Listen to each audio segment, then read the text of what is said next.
Hey everybody, welcome to the Player's Take Reflections number 1. So this is going to be a bit of a special episode. We mentioned on episode 26 that we are going to be doing a kind of a side episode, I guess, where we're going to talk about just kind of a random topic about games. And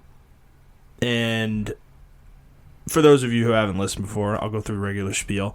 The Player's Take is our weekly podcast where we talk about video games, video game news, and other topics pertaining to video games. We post at 6 a.m. on Fridays on Google Podcasts, Spotify, Stitcher, iTunes, your favorite podcast app of choice. I'm your host, Justin DeSimone, joined by my co-host, Montrell Rice. Yo, yo, yo. And so we wanted to have an episode because I'm not going to be around next week to record, so we wanted to have something to post. And we were thinking of doing. So this is kind of a thing we want to talk about a lot of topics with video games that aren't just current news. Yeah. So this is a kind of a good way for us to do that. And these are probably going to be shorter, probably an hour. I would say hour to hour and 15 at most, depending on the topic. But that's kind of the idea with this. So this episode's topic, the first one, we wanted to go hard on this one. We wanted the first one to be something strong. So it's going to be the Nintendo Gamecube. And just to give some basic information about the GameCube for any of you younger listeners out there, or those who didn't experience the GameCube, the Nintendo GameCube was the console after the Nintendo 64. This was concurrent with the PlayStation 2 and Xbox, original Xbox. It came out on September 14th, 2001 in Japan, but the North American release was November 18th, 2001, and basically lasted 5 years and 1 day before the Nintendo Wii came out. This was probably one of Nintendo's weaker generations from a financial standpoint. Yep. They did not make very much money on this. I think they only sold 25 million or 30 million units of these, of the GameCube, but Montrell and I have we both agree that this is one of our favorite generations of games. I really consider this like their strongest console as far as library. Yeah. Honestly, the only thing that can, not handheld console wise, but only home console that can kind of rival it, is probably the SNES or Super SNES. Yep. And I would say the Switch is up there now. Switch? Are we talking exclusively for Nintendo? Yeah. I mean, for me, it's really GameCube, Game Boy Advance. Well, I was talking about like home consoles, not handheld. Home consoles. Okay. Yeah, no, it would be Super NES. Well, for me, the list for me really goes GameCube, N64, Super NES. I know N64 is kind of an unpopular one because I can't. That was a weak generation for them, for sure, but a lot of my favorite games are in that gen. I can understand that.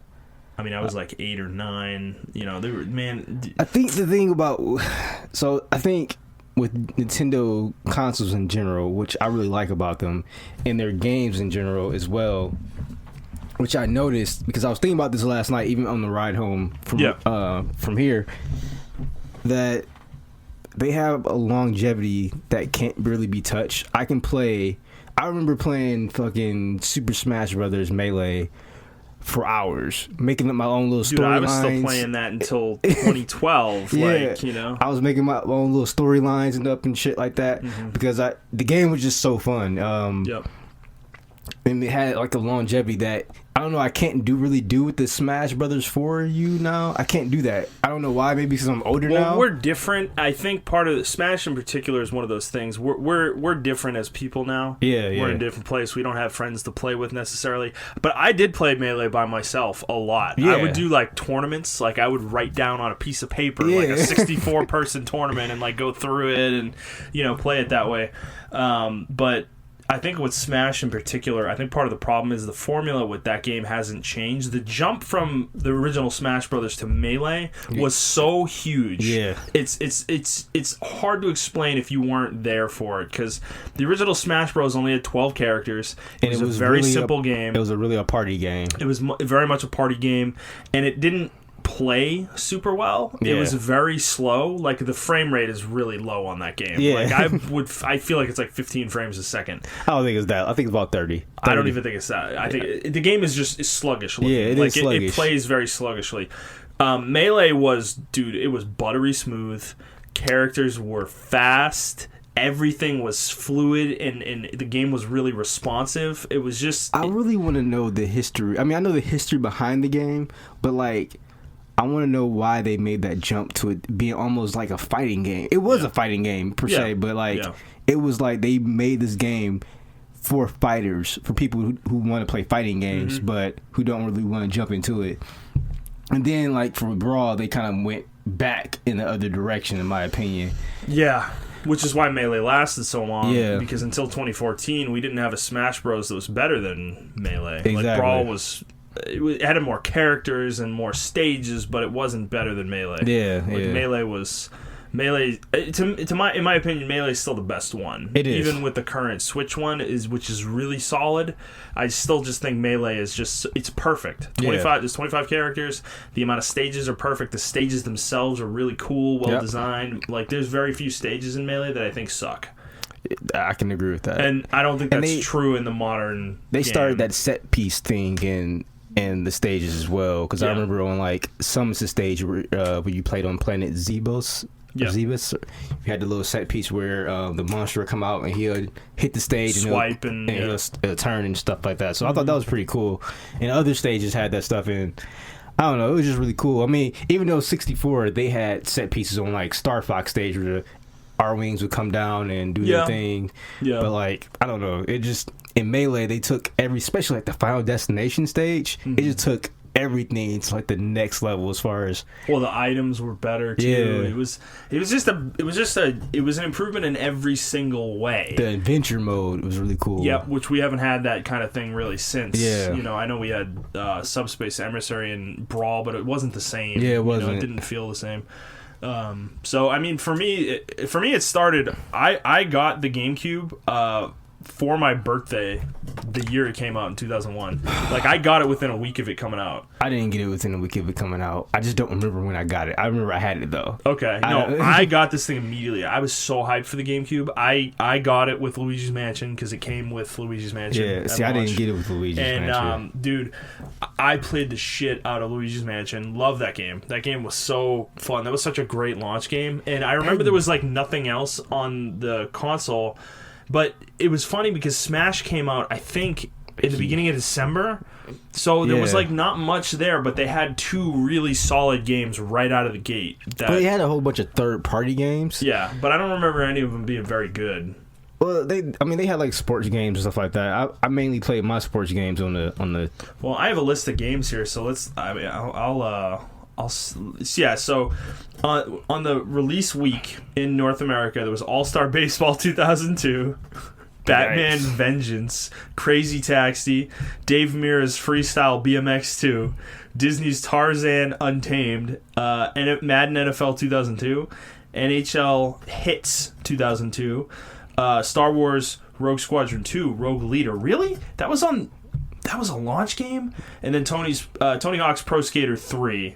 And I do remember Rogue Squadron being a launch game because that used to be in a demo kiosks and like Target and shit like that. Rogue Squadron used to be their demo game. Yeah, I do remember that shit. Yeah, and then Smash was not released till December, but it was. I mean, it was only a couple weeks. Yeah. So, I mean, that's a lot of games, but Luigi's Mansion and Smash Bros. being there right out of the gate was.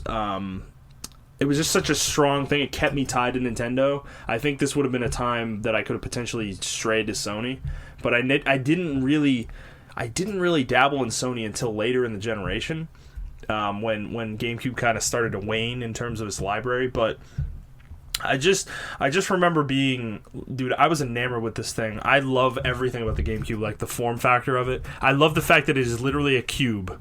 Like, I love that. I love that fact. It's just like, it's such a cool design, cool looking console compared to some of the other ones. I mean, most consoles, like Sony's consoles, are so boring looking, dude. Like, honestly, the PS1's the most unique one because it's so thin and it's literally just kind of like a CD player with a couple buttons on the side and some places to plug controllers. The GameCube, like, when you compare it to Sony and Xbox, like, the Xbox, they're just like these rectangular boxes. Like, they're not very interesting looking. And Nintendo at least tried to make an interesting design. They tried. They did make an interesting design. I mean, even the handle on the back was designed for you to carry it with you. And I think that was mainly more so for the culture of Japan, because I'm assuming a lot of people used to walk around and travel and stuff, so they wanted their GameCube to be mobile with them as well, which is cool. The thing that I think kind of set them back was the CDs or the disc, the mini disc. If they had it like a regular CD, I think they could have fit a regular CD on top of that GameCube. Well, this is what Nintendo was doing at the time. They were doing, because they did this with the N64 too. They continued to use cartridges when no one wanted to use cartridges anymore. Yeah. People were using CDs. Like Sega had already moved on to CDs with the Sega CD, and then Sony came out with the PS1, which was CD based. And I mean, famously, Sony and Nintendo were working on a console together that was going to use CDs, and at the last minute, Nintendo kind of just screwed Sony over and pulled out, and they did some partnership, I think, with Samsung or something like that, instead.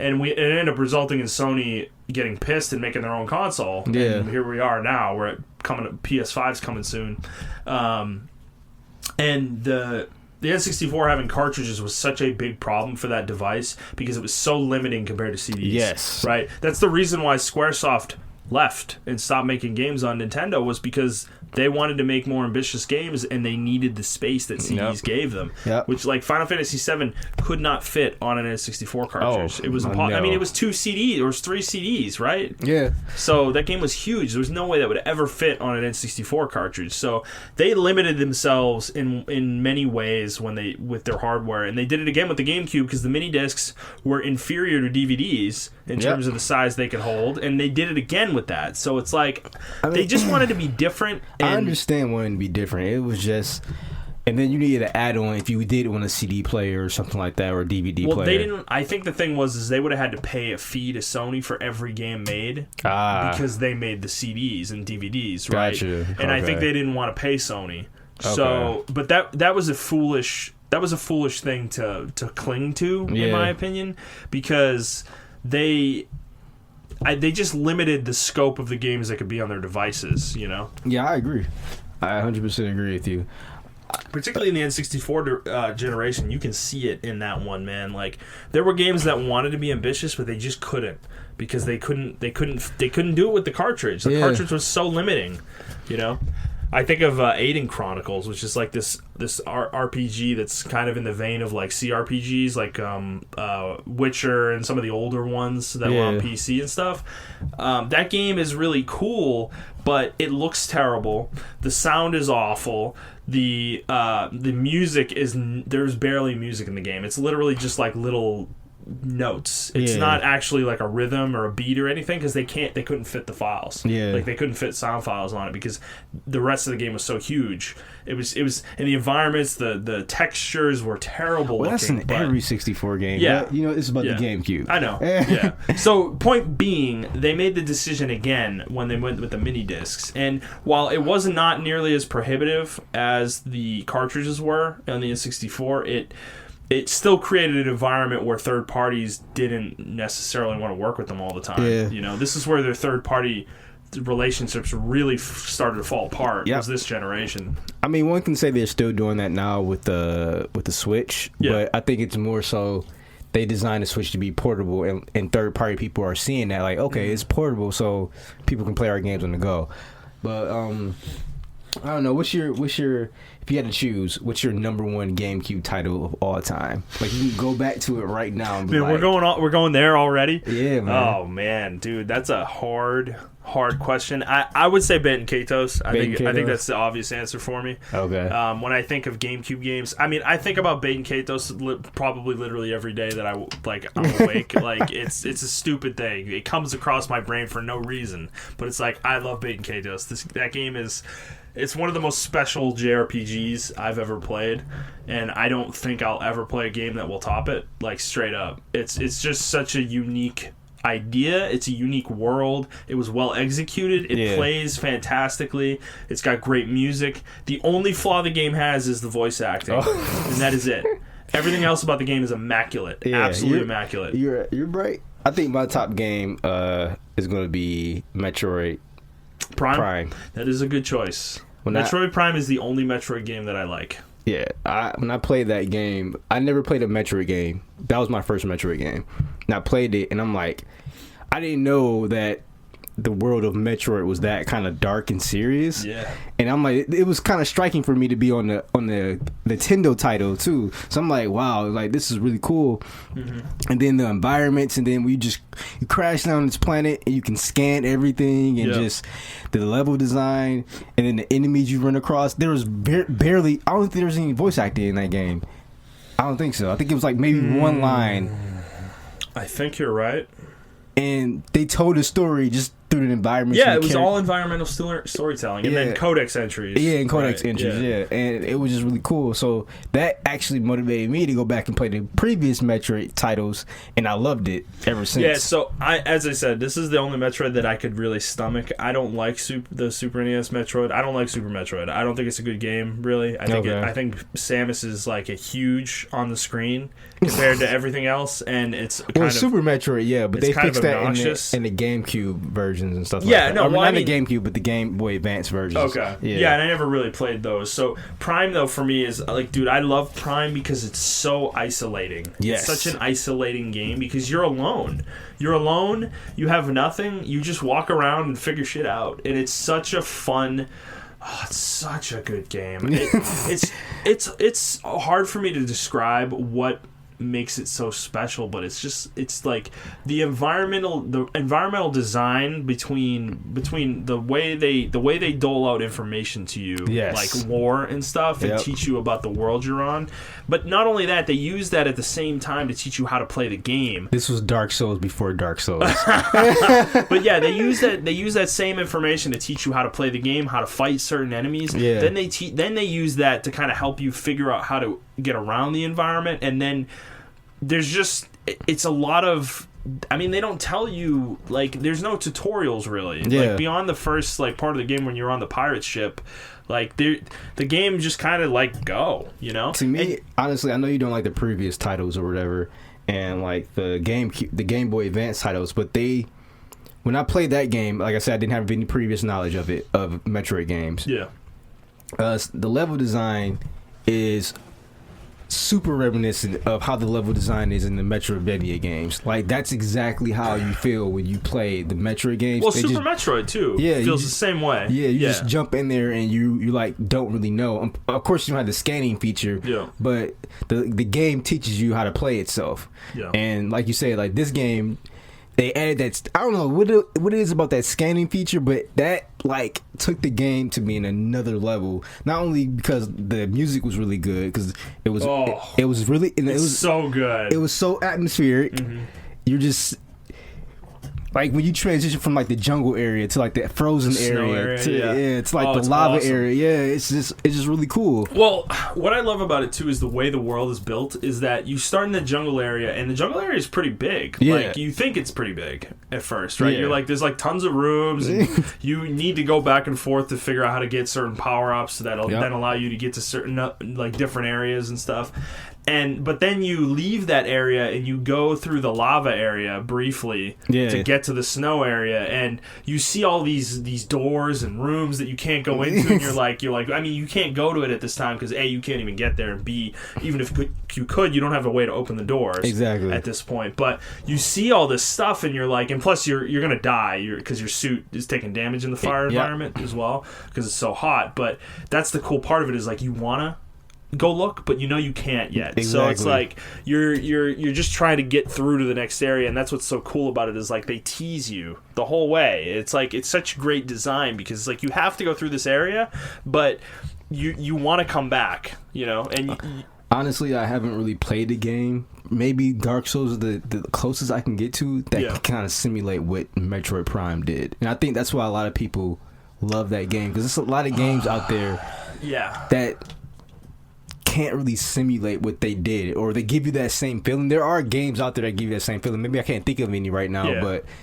Metroid Prime was like, that's when I was like, okay, this is like what 3D gaming is. Like, this is what like level design is. Dude, they made the jump to 3D fucking fantastically. Yeah. Like they flawlessly transitioned from a 2D platformer to the 3D platformer. Yeah. First person 3D platformer. Yeah. Like in a way that is it's magnificent. Like it's so hard to like compare it to anything else. There's really not like Dark Souls is an okay comparison, but it's not right. It's not really right because that game is very linear for the most part. Like there's side stuff to it, but it's not. It just doesn't have that same level of like there's so much hidden in Metroid Prime that you don't have to go find. That is there if you want to go find it. You know, it's like, and it's so rewarding to go find it. They give you things that are valuable. You know.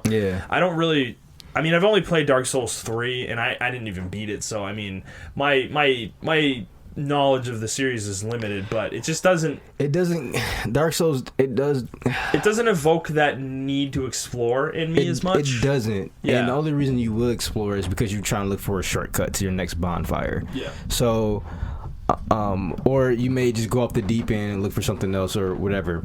If you're like really into the lore.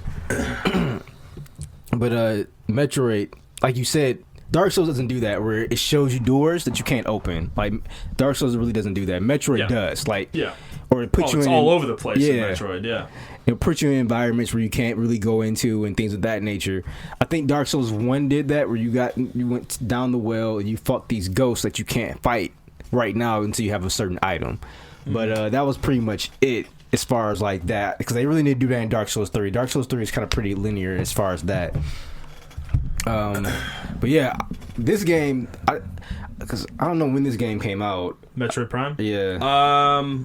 I'm going chronologically through the list, so I kind of want to go through games chronologically. We did jump ahead here. Right. I think this was 2003. Can you send me the link to that list? Yeah. It's just a Wikipedia page. Oh, okay. List of GameCube games. Oh, okay. That's what it's called. But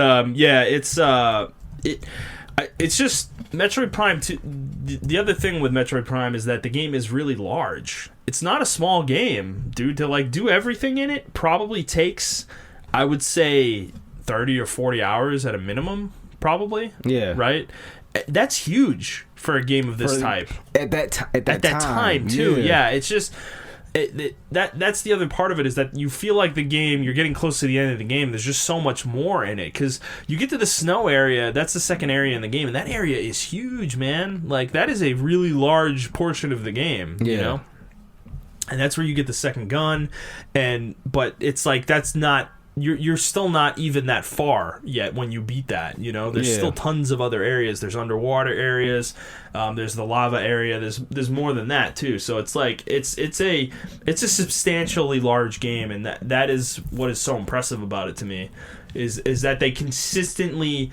It's large, but it's consistently high quality. That same quality early in the game is the same quality that's there later in the game. This is the epitome of what a masterpiece kind of is to me. Like Metroid Prime is a 10 to me. Like it is. I agree. I don't think anyone can disagree unless you don't like first person shooters. Yeah, but like I don't know, man. When I played that game, it was up there for me. Yeah, it's one of my favorites. So I don't want to stick on it too long, though. Okay, so let's keep going. I want to go through kind of chronologically through the games that matter, I guess, to us. So Star Wars Rogue Squadron 2 Rogue Leader is the next one on this list that I want to talk about. This was apparently a launch game. I didn't even get this game probably till a couple years after it came out.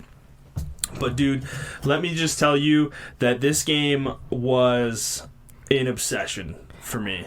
Okay. Did you play it? Yeah, I played it, and I'm trying to figure out why I loved it so much. It wasn't because it was a Star Wars game, because I wasn't into Star Wars like that. It was the dogfighting. It had to be. For me, it was the space dogfighting. Like the missions where you were on planets and you were using the missions on planets were okay. It was really the space battles though that were just amazingly good. Like, dude, the mission, the second to last mission of the game, the Battle for Endor mission, where you're in the space battle that's happening on Endor, or around Endor, it's easily the best level in this game, and it is one of the best dogfighting levels I think I've ever played in anything.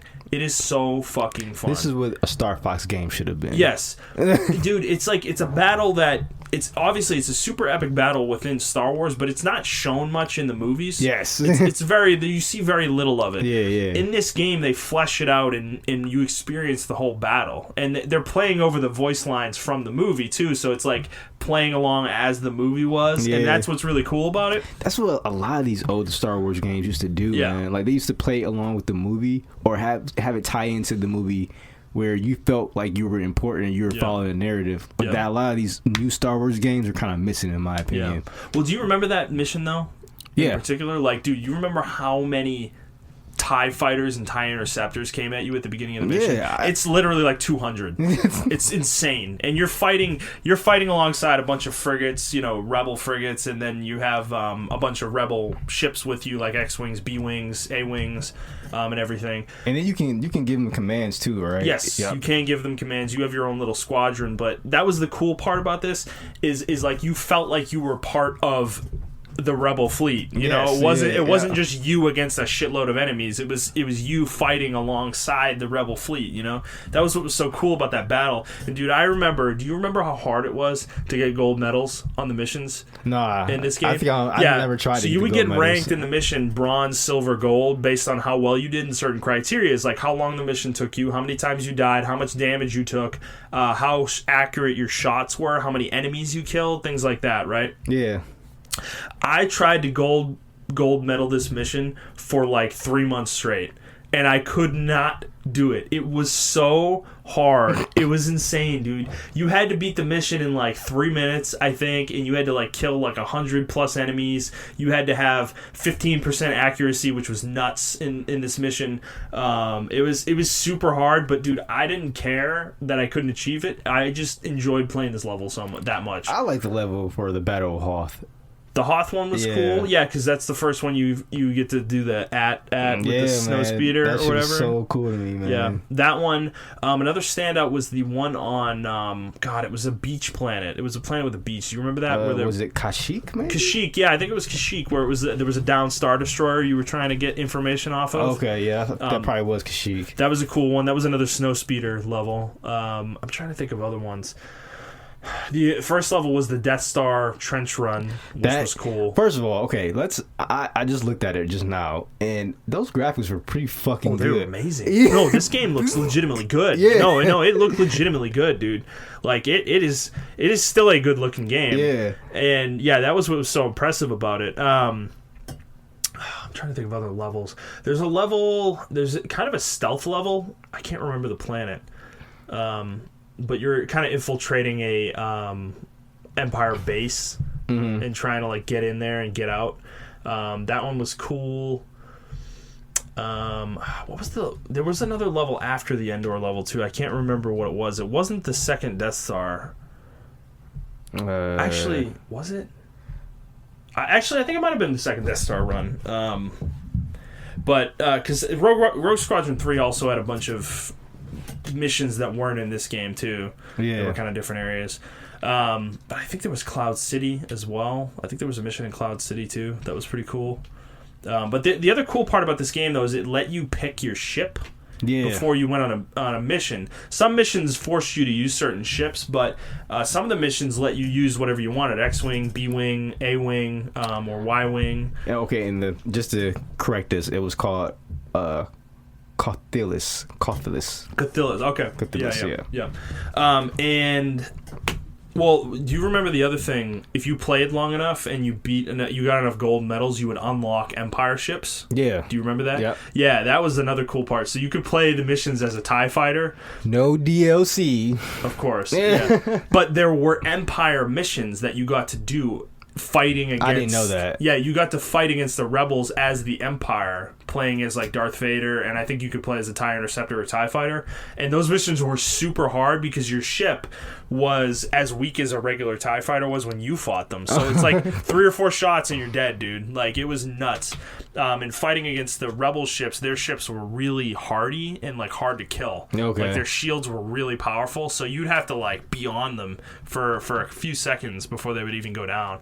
So that was the cool part about that game too, is like there was a lot of little secret stuff that was really fun. So Man, I forgot you can change ships mid-combat or mid-mission. Yes. Yep, there was some of that, too. That was scripted, though. Like, it was set. I don't think you could do it on the fly. Well, no, he just did it on the fly. You flew into, like, the rebel symbol. There was a symbol on the ground. Oh, I guess that's true. Yeah. Okay. It depended on what the objectives were, which ship you needed.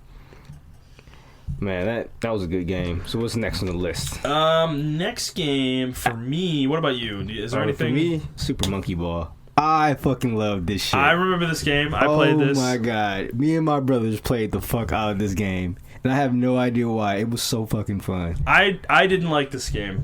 I can understand why. I couldn't get into it. It's not everybody's cup of tea. I played it by myself. I was like, it's fine. Like, I played it for a little while. It was hard, though. This game, yes. That's why it was so fun. It's like a puzzle platforming game. You had to figure out how to get to the objectives on each level, and they progressively got harder and harder and harder.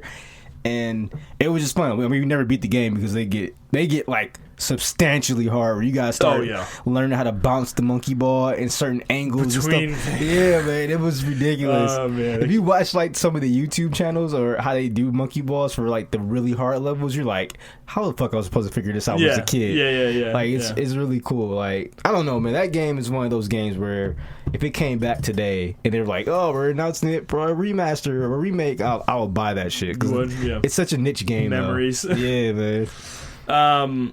Did you play Animal Crossing at all? Yes, I did. You did? I had 100 hours on that game. Oh, really? Okay. I have never played an Animal Crossing, so I have nothing to say about it. I don't really know why the fuck I played it so much. Do you actually like it, or is it just like I fucking hate that game. I played it.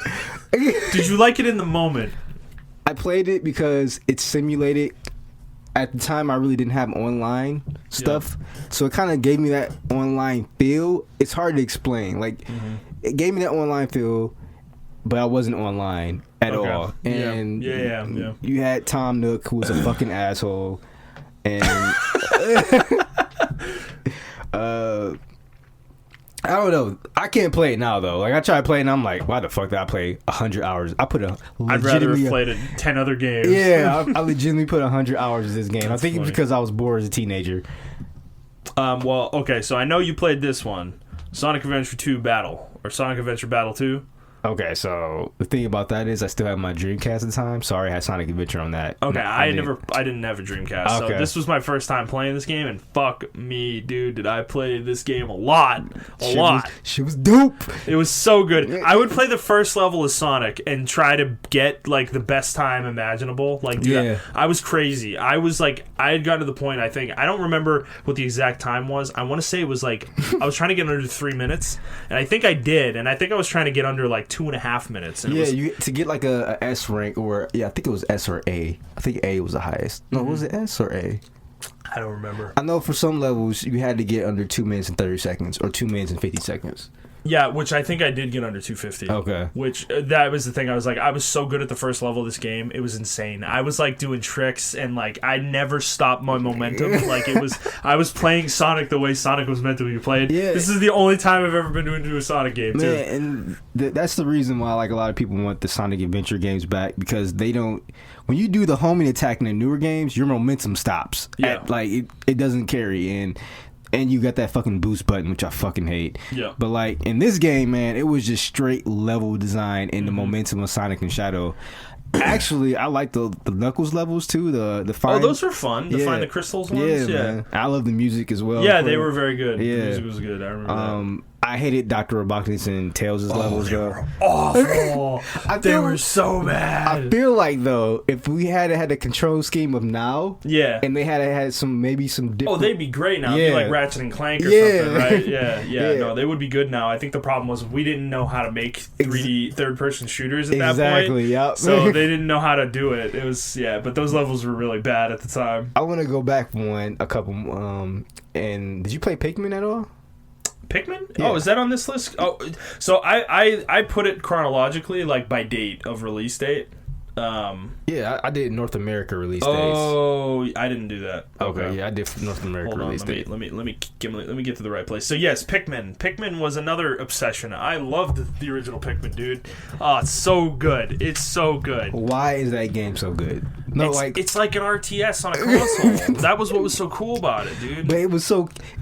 Yeah, you're right. But it was presented in a way where it wasn't an RTS, right? It was just presented in a way where it was like... Yeah, it was just like a cute little game. Yeah. Man, dude, the early part of the GameCube's library... Because, dude, within 2 weeks of the console coming out, you have Luigi's Mansion, Rogue Squadron 2, Pikmin, Super Smash Bros. Melee. Those are 4 games within 2 weeks of the console releasing. That is solid, dude. Yeah. Wow. I'll say one under the Pikmin, right? So...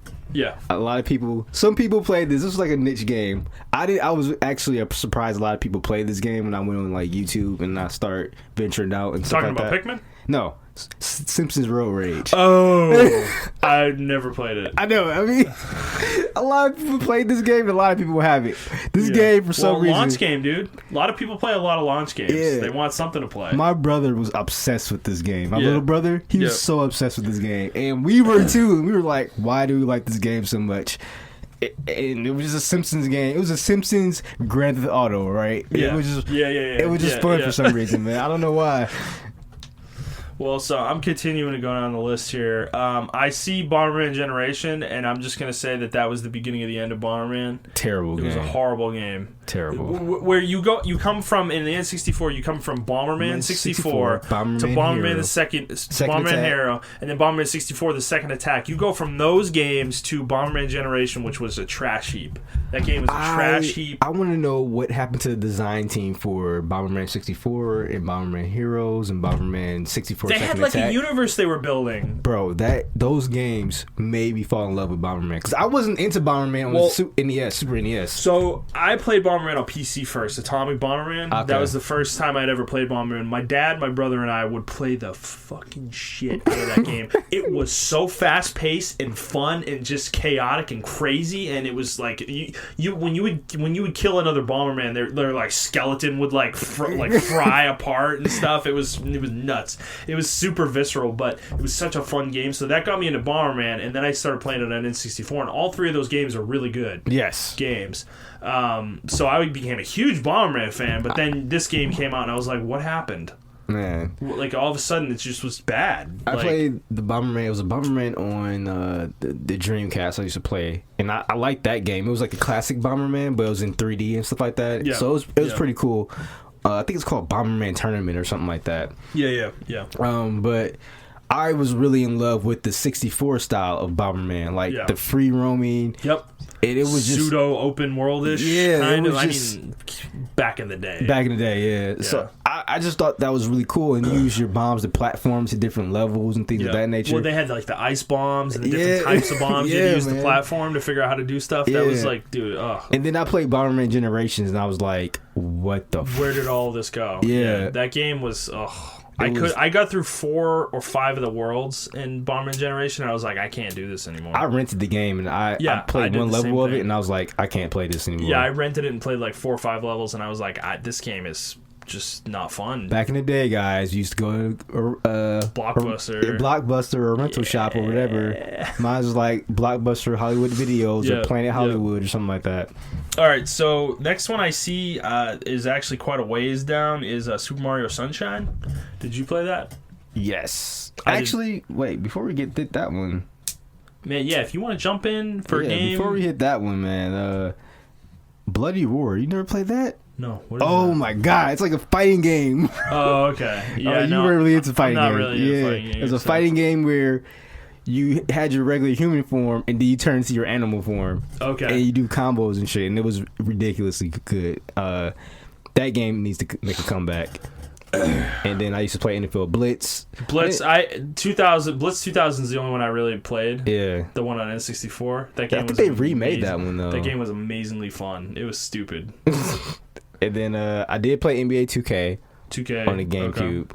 Okay. Never played sports games on GameCube. That was always a Sony thing for me with sports games. Yeah. I used to play because NBA Street came out, but I played that on the PS2. Okay. So that's why I didn't count that. Actually, you know what? This James Bond game, Under Fire, Agent Under Fire, was a really. This is when EA was in their bag for games. Because they made Simpsons Road Rage. Yeah. They made this James Bond game. Yeah. And these James Bond games were good as fuck. The street games, I remember the street games. Those were fun, dude. Those were so in the SSX tricky games. NFL Street was really fun. Yeah, that was a good game. I wish they made another one. I know. And then you had this isn't them though. This is Acclaim Entertainment.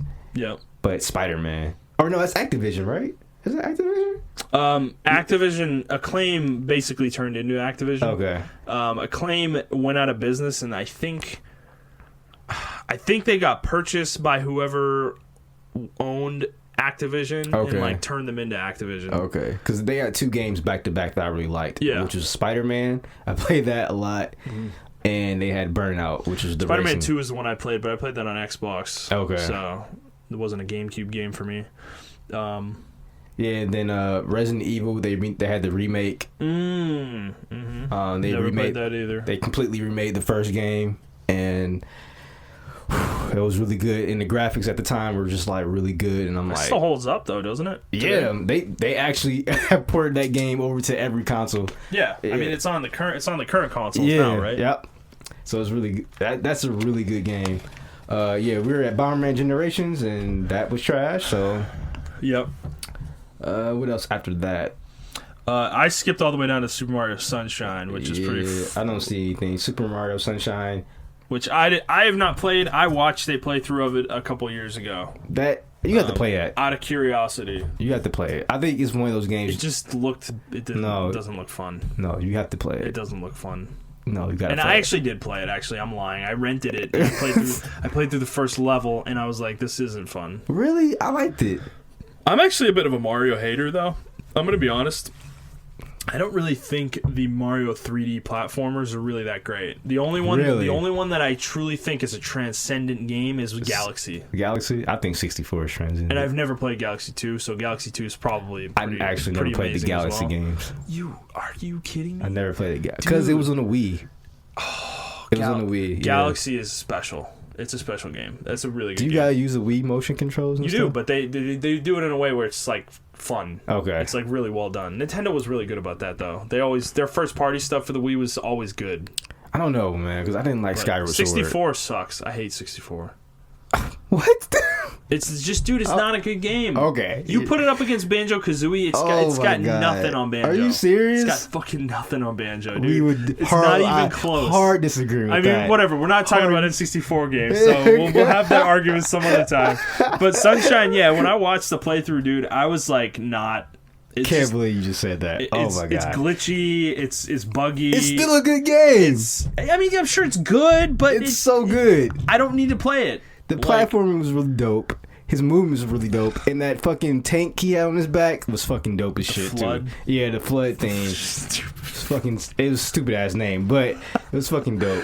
And then I already talked about Super Monkey Ball. Super Monkey Ball 2 was on the same course or same level. Yeah. To me, this was the beginning of the end for Turok. Because when this game came out, I fucking hated it. I don't even remember this game. Bro, it was terrible. I played it and I was just like, what the fuck is this? What about Kelly Slater's Pro Surfer? What? Did you play this? Because I never played this shit. I was just calling it out because it's a funny name. It's a really funny name. Actually, there was a Crash Bandicoot game. What? Oh, yeah, this is when Activision took over. It says Vivendi, Universal Interactive Publishing. So, forget about Crash Bandicoot. Star Fox Adventures. Okay, so I know everyone hates this game. This game was so controversial. I know everyone hates this game, but fuck y'all, that game was fun as fuck. I think it's a good game. I actually like this shit. I think it's a good game. Yeah. I think everyone can fuck right off. I think this game's fucking dope. I think it's a good game. Like, I'm not going to sit here and say, like, this is what I wanted out of a Star Fox game. It's not. However, definitely not. When you put it in the context of the last 15 years of what we've gotten out of Star Fox, this was actually a good video game. Like, a good Star Fox game, even though it wasn't, like, there was barely any dogfighting in it. I didn't mind it. I don't know what people were hating on this game for. I mean, okay, it was like a Zelda ripoff. But it was fun. It was fun. It was fun in that way. The story was kind of meh, but it was still fun. Like, I liked it. I kind of want to play it again. I'm gonna be honest. I haven't played it, dude, since I played it on N64. So, no, yeah, that was a fun game. Let's see what else here. God, Need for Speed. I didn't play Need for Speed on the consoles. That was a PC game for me, weirdly enough. But love those Need for Speed games. I just want to, since I'm a fighting game bro, just want to shout out my Capcom vs SNK2 peoples. You know, Yeah. We living in there. Maybe one day we'll get Capcom vs. SNK 3, which is probably the greatest fighting game, 2D fighting game of all time, in my opinion. Yeah. Next one for me is Mario Party 4, which is... I will go before that one and say Godzilla Destroy All Monsters Melee. Okay. My family used to play the fuck out of this game. A lot. Like, that game was really fun. Probably because we're Godzilla fans. But yeah. Of course, yeah. I mean, I'm not a Godzilla fan, so yeah. Never played those. And I played, before I got to Mario Party, I played Time Splitters. Yep, Time Splitters 2. Yeah. Yep. I did play that on the PS2, though. My brother and his best friend would play this game constantly, dude. They love this game.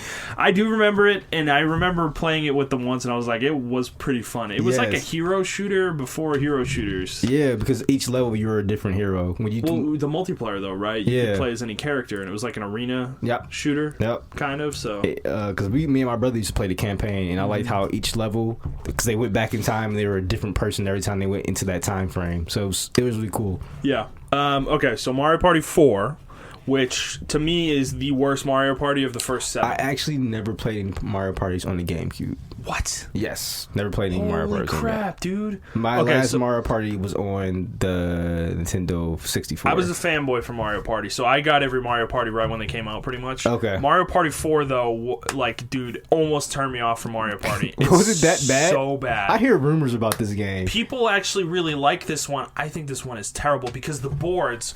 The thing is, in the older Mario Parties, and then in 5, 6, and 7 as well, they fixed this, is that the boards are actually ingrained in the level's environment. Yeah. Like, it's not like a board, it's like you're in a jungle and there's just spaces like through the jungle or whatever. Okay. Mario Party 4 made a level, and it was like there was like a background, like a 3D background under the board, and the board was just this like blocky, it just was like a board. And every level was like that, and it was so terrible. I hated it. Like, it was so not fun.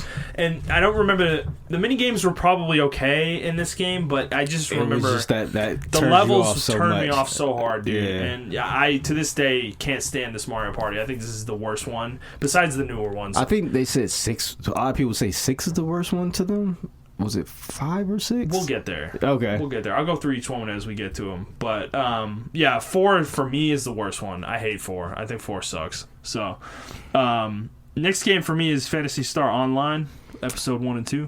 I didn't play this because I didn't have online. Well, you didn't need to have online to play it. Really? I thought you needed that. No, I didn't play this online at all. No, I played it single player. Purely single player. Which you can do. This whole time, I thought you needed to play it online. That's why I never touched this game. I haven't. I bought it recently to play through it myself. Really? You can play it by yourself, yeah. I didn't know that. Yeah, it's... Why they call it online, then? Well, you can play online. Okay. You needed the internet adapter, which was a separate little... Yeah, I remember that. Which, I want to talk about this with the GameCube. The GameCube had underneath, on the bottom side of it, all these, like... slots for all these attachments that didn't exist when the console came out. Yeah. These were things that they added throughout the lifespan of the console, and it's crazy that they future-proofed it, knowing they wanted to do all this shit. It was a crazy thing, but they had this Ethernet adapter that let you plug an Ethernet cable in. Yeah, I remember seeing it. I just... So it was for this game, actually, that was released. This was the first game to have that functionality in it. And, but yeah, you didn't have to play it with me. You could play a co-op split screen, like local co-op. Damn, I wish I would have known that. I would have played the fuck out of that. It's so good. I mean, dude, I will play it with you. I love this game. It's not even that fun of a game, but for some reason it's fun. Like the game's not that interesting, but for some reason it's really fun. Like I don't know why. I just love the game. Like it's so interesting. I've never gotten that far in it either, but it's because it's actually a really time-consuming game, but it's kind of just like an MMO almost. So how can you play it offline if it's like an MMO? It's like you just play offline? It's got a campaign that you follow. It's not like open areas or anything like that. It's like a campaign with levels that you go through, basically. But you can do all of that online with people. It's like playing through an ARPG with other people co-op, essentially. Okay. That's kind of how it is. And yeah, so...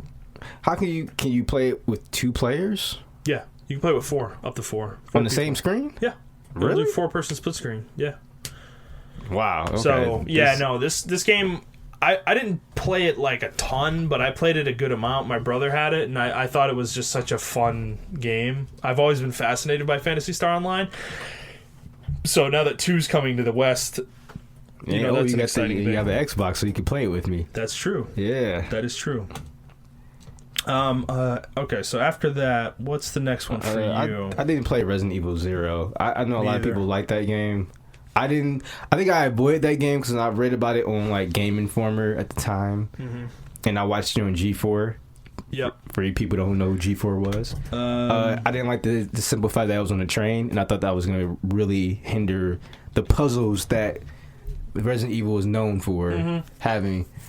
But a lot of people actually like the game. I'm gonna try it. It's I can get it on the Switch now, so yeah, I'm gonna try and see if I like it. Next one I see is Metroid Prime, which we already talked about. Yeah. We're in 2002 still. That came out a year after the console came out, which is an interesting little factoid. James Bond Nightfire, man. Good game. EA, that's when they were in their bag, man. EA was such a good company back then. Holy, I can't believe I'm saying that shit now. They used to make some really good games back then. Now I can't say that. Well, then you got Resident Evil 3, Resident Evil 2 in the beginning of 2003. Skies of Arcadia. Oh, you never played the Jedi Outcast games? Nope.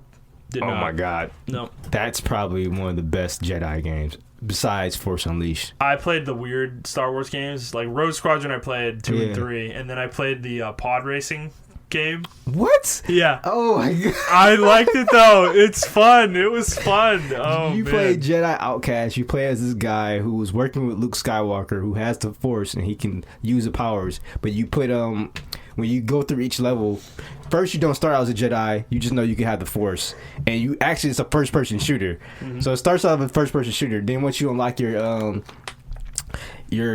lightsaber, you can start. It goes into third person. Okay. And then you do these levels, and you can start using light and dark force. Because technically, the person you're playing with was a gray Jedi. Because he used to be a good. Knights of the Old Republic, kind of. Yeah, but it was like it was way action. It wasn't RPG. Okay.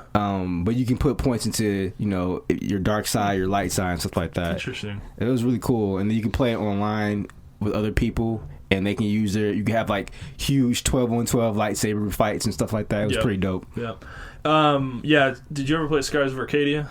No. Scars of Arcadia Legends? Me either. Okay. Tom Clancy's Ghost Recon. Which I know everybody wants that back. Yes. I want it back. Then this one's a weird one. So Legend of Zelda Ocarina of Time Master Quest.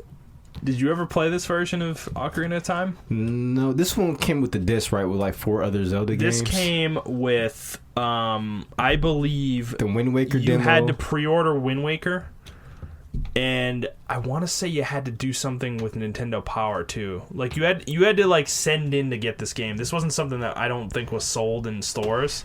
Okay, which I own this. I have this. There was a Zelda collection. It was a gray box, right? Yeah, and it had Zelda 2. Yeah, and then Link to the Past, I think, on it. Yep, and then it had stuff. That was different. 4 Swords. Yep, and it also had Ocarina of Time. That was different. Okay. This was Ocarina of Time by itself with a Master Quest version, which was a different version of Zelda Ocarina of Time, which you should play this someday, where all the dungeons are completely different. Really? They're completely changed around. Like the layouts are the same, but the puzzles, the rooms, the way you go through the dungeon, completely different. They're way harder. And it's like, dude, it's such a fun version of Ocarina of Time. It's awesome. How come they never remade it? They're not interested in doing it. Like, it was kind of an exclusive thing. Well, I'm saying, like, how come they never made when they did the remake or the remasters, they never remastered the master version? So I want to say on the 3DS one, I want to say it's possible to play Master Quest. Okay. You have to unlock it though. I think. Okay. I think. I'm fuzzy on it. You're not 100% sure. I think that's the only other place they've ever really released it. But yeah, dude, Master Quest, super cool. It's such a cool idea, and dude, they do some really interesting stuff with the dungeons. Like they do things in the Master Quest that they never did in the original game. Like the way they did puzzles and stuff. They would hide switches inside like cows and stuff. Like, really? Yeah, dude, it was hilarious. They would do all this really weird stuff. So it was a fun experience. I definitely recommend that if people can get access to it. Well, we wouldn't be talking about this, but I mean, this is on. A lot of people played it on the PS2 and Xbox, but I played it on the GameCube actually, and it's another EA game. EA was in their bag. Lord of the Rings: The Two Towers. That shit was fun as hell, and it was 2 players. I never played these. This game was really good. These movie tie-in games. Was this like a third-person action game? Yes, it was really good. The one I played was Lord of the Rings: The Third Age, which is a RPG, turn-based RPG. Okay. I played that on PS2 though. Yeah, this one was like a third-person action kind of beat-em-up style game, and it was just. And at the time, like, for what they were pulling off, like, you would play the Two Towers battle scene, and you would have a whole bunch of soldiers on the screen with you. And it was just like, at the time, it was like mind-blowing. You're like, holy shit. Yeah. This is like Lord of the Rings. And it was, I don't know, man, it was just such a good game. Next one for me is Wind Waker. Wind Waker? Okay. Yeah, I mean, do you want to talk about it? Because I know you hated Wind Waker. Well, yeah, we got to talk about it. All right, let's do it. How do you feel about Wind Waker? I actually like this game.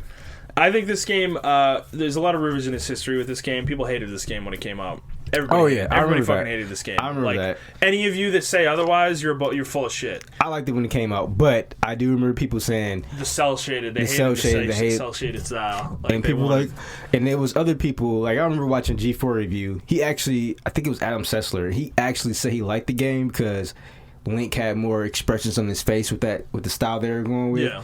And a lot of people didn't appreciate that at the time because we were still stuck on Ocarina of Time and Majora's Mask because those games were so good. Yeah. I thought, which is cool, you can take someone's weapon, like if they drop it, you can use it against them. I thought that was like really cool at the time. Okay, so the game, mechanically speaking, is fun. The problem with the game, the reason I don't like the game is the actual adventure. It's look, it's not a. I'm not. This isn't a bad game. I'm not calling it a 4. Like, yeah. It's definitely like a 7 to an 8 somewhere in there for me. It's just that the design of it is such that a lot of the Zelda magic of exploring is kind of taken away from you, because I've explained this to you before. The way the game is laid out, there's the grid of the sea chart or whatever that they give you, and every grid has an island on it, and every island has something to do. It's just obvious where to go. It's not an interesting, from that perspective, it takes away from some of the exploration and some of the discovery. Whereas with Ocarina of Time and more traditional Zeldas, you go into Hyrule Field and it's not obvious where anything is. Yeah. You know, it's like you don't see like a little grid that tells you there's a thing here, and that's kind of what the island system in Wind Waker did for me, and it eventually got to a point where I got tired of it. So yeah, I think I didn't like it for a different reason. I didn't like it because you did have to travel for a while to get to another spot. Well, it was slow. Yeah, it was real slow. On top of that, I didn't like the second half of the game where you had to find the 7 Triforce pieces. Oh, yeah. And that was like really annoying. Also, it had less dungeons. It only had like 5 or 4, yeah, I think. 4. I think 4 dungeons. No, it was 5. It was 3 and then it was 2. Okay. Yeah, which was another thing that was really disappointing about it, because, I mean, Ocarina of Time had 8. Yep. I think, or even 9. It had 3. Which, I mean, Majora's Mask only had 4, but the way that game is built, they were huge, and they were really, like, robust dungeons. This game was not, they were not nearly as robust as Majora's Mask was, so... so that game was always disappointing to me, but I still think really it's like good. the combat. I think the combat was in the right direction, and then it kind of ended that direction they were going with the combat. Yeah, that's true. I feel like combat in Zelda's regressed. Yeah, almost. 'Cause to me, they're going more towards an action style. Like they're really trying to get away from that Z targeting they're doing. Yeah, and you can kind of tell with this game they wanted to really make it more flashy, but then when Twilight Princess came out, it was like same old, and I'm like, well, then they integrated motion controls and I mean, I played it on the GameCube, Twilight Princess, so. I didn't. So I'm sorry. Okay, so next one I see is Splinter Cell. Did you play Splinter Cell? Not on GameCube. I did actually. Where were we at? I'm in April 10th, 2003. Well, the next one before that for me was Def Jam Vendetta. Okay. But I think I played that actually. You know what? Scratch it. I played that on the PS2, so I can't count that one. Fair. I mean, we could talk about it, but no, I'd rather save it for like the PS2. Okay, if we ever do a PS2 episode, fair enough. Yeah, all the NBA Streets, I played that on the PS2. Yeah, next thing I played was oh god, this is pretty far down. Mario Golf, Toadstool Tour. Didn't play it much, but always like the Mario Golf games. They're fun. I'm trying to think. Did I play that? The Mario Golf game I played was on the N64. N64. Yeah, that was the first one I played. Yeah, I don't think I played this one. This one was good, dude. Toadstool Tour was pretty solid. Pretty solid game. I wish I played it. Maybe I'll go back and buy it. Yeah, I mean the thing is with Mario Golf games is like they're fun, but they're not interesting enough on their own. Yeah, there's just not much there. There's not enough content there for me. I did, however, play Madden 2004 on the GameCube. Okay, which is objectively. No, that's not the best. Yeah, it is the best one. 2004 is the best one to me. Yeah. Oh, man, that's the one with Michael Vick on the cover. Yeah. Where he was broken as hell and like broke the game. Bro, that's when you can like actually scramble the quarterback and not look fucking stupid. Like your view would stay up top so you can scramble. Yep. And then, cause like you remember in like 2001 when you scrambled, the camera went back down like you're about to run. Yeah. And then when you try to go back to quarterback view, then it'll come back up. Yeah. But you couldn't see where your wide receiver was at. With this one, the camera stayed up when you scrambled, and I'm like, this is it. This is what I love. Yeah, yeah. And I think they did that because Mike Vick, he was a scrambling quarterback, and he was broken as hell. Of course. Oh my God, he's the most broken player in Madden history, dude. This version of Madden is infamous because he was completely ridiculous. If you played as the Falcons, like the other person would just quit. It's just not. Wasn't fair. Like he was unstoppable. He was an unstoppable machine, dude. Like he was scrambling quarterback that could throw the ball. That had I think he had 99 speed or something. It was insane. He had 99 speed, and I think his throwing was like 92. Yeah, which oh my God, what were they thinking with that? His throwing should have been like 75. Man, because that's what he was in real life. But like they kind of buffed all the quarterback speed because they all, when you scrambled, they all kind of move really kind of fast. OP as hell. Yeah, man.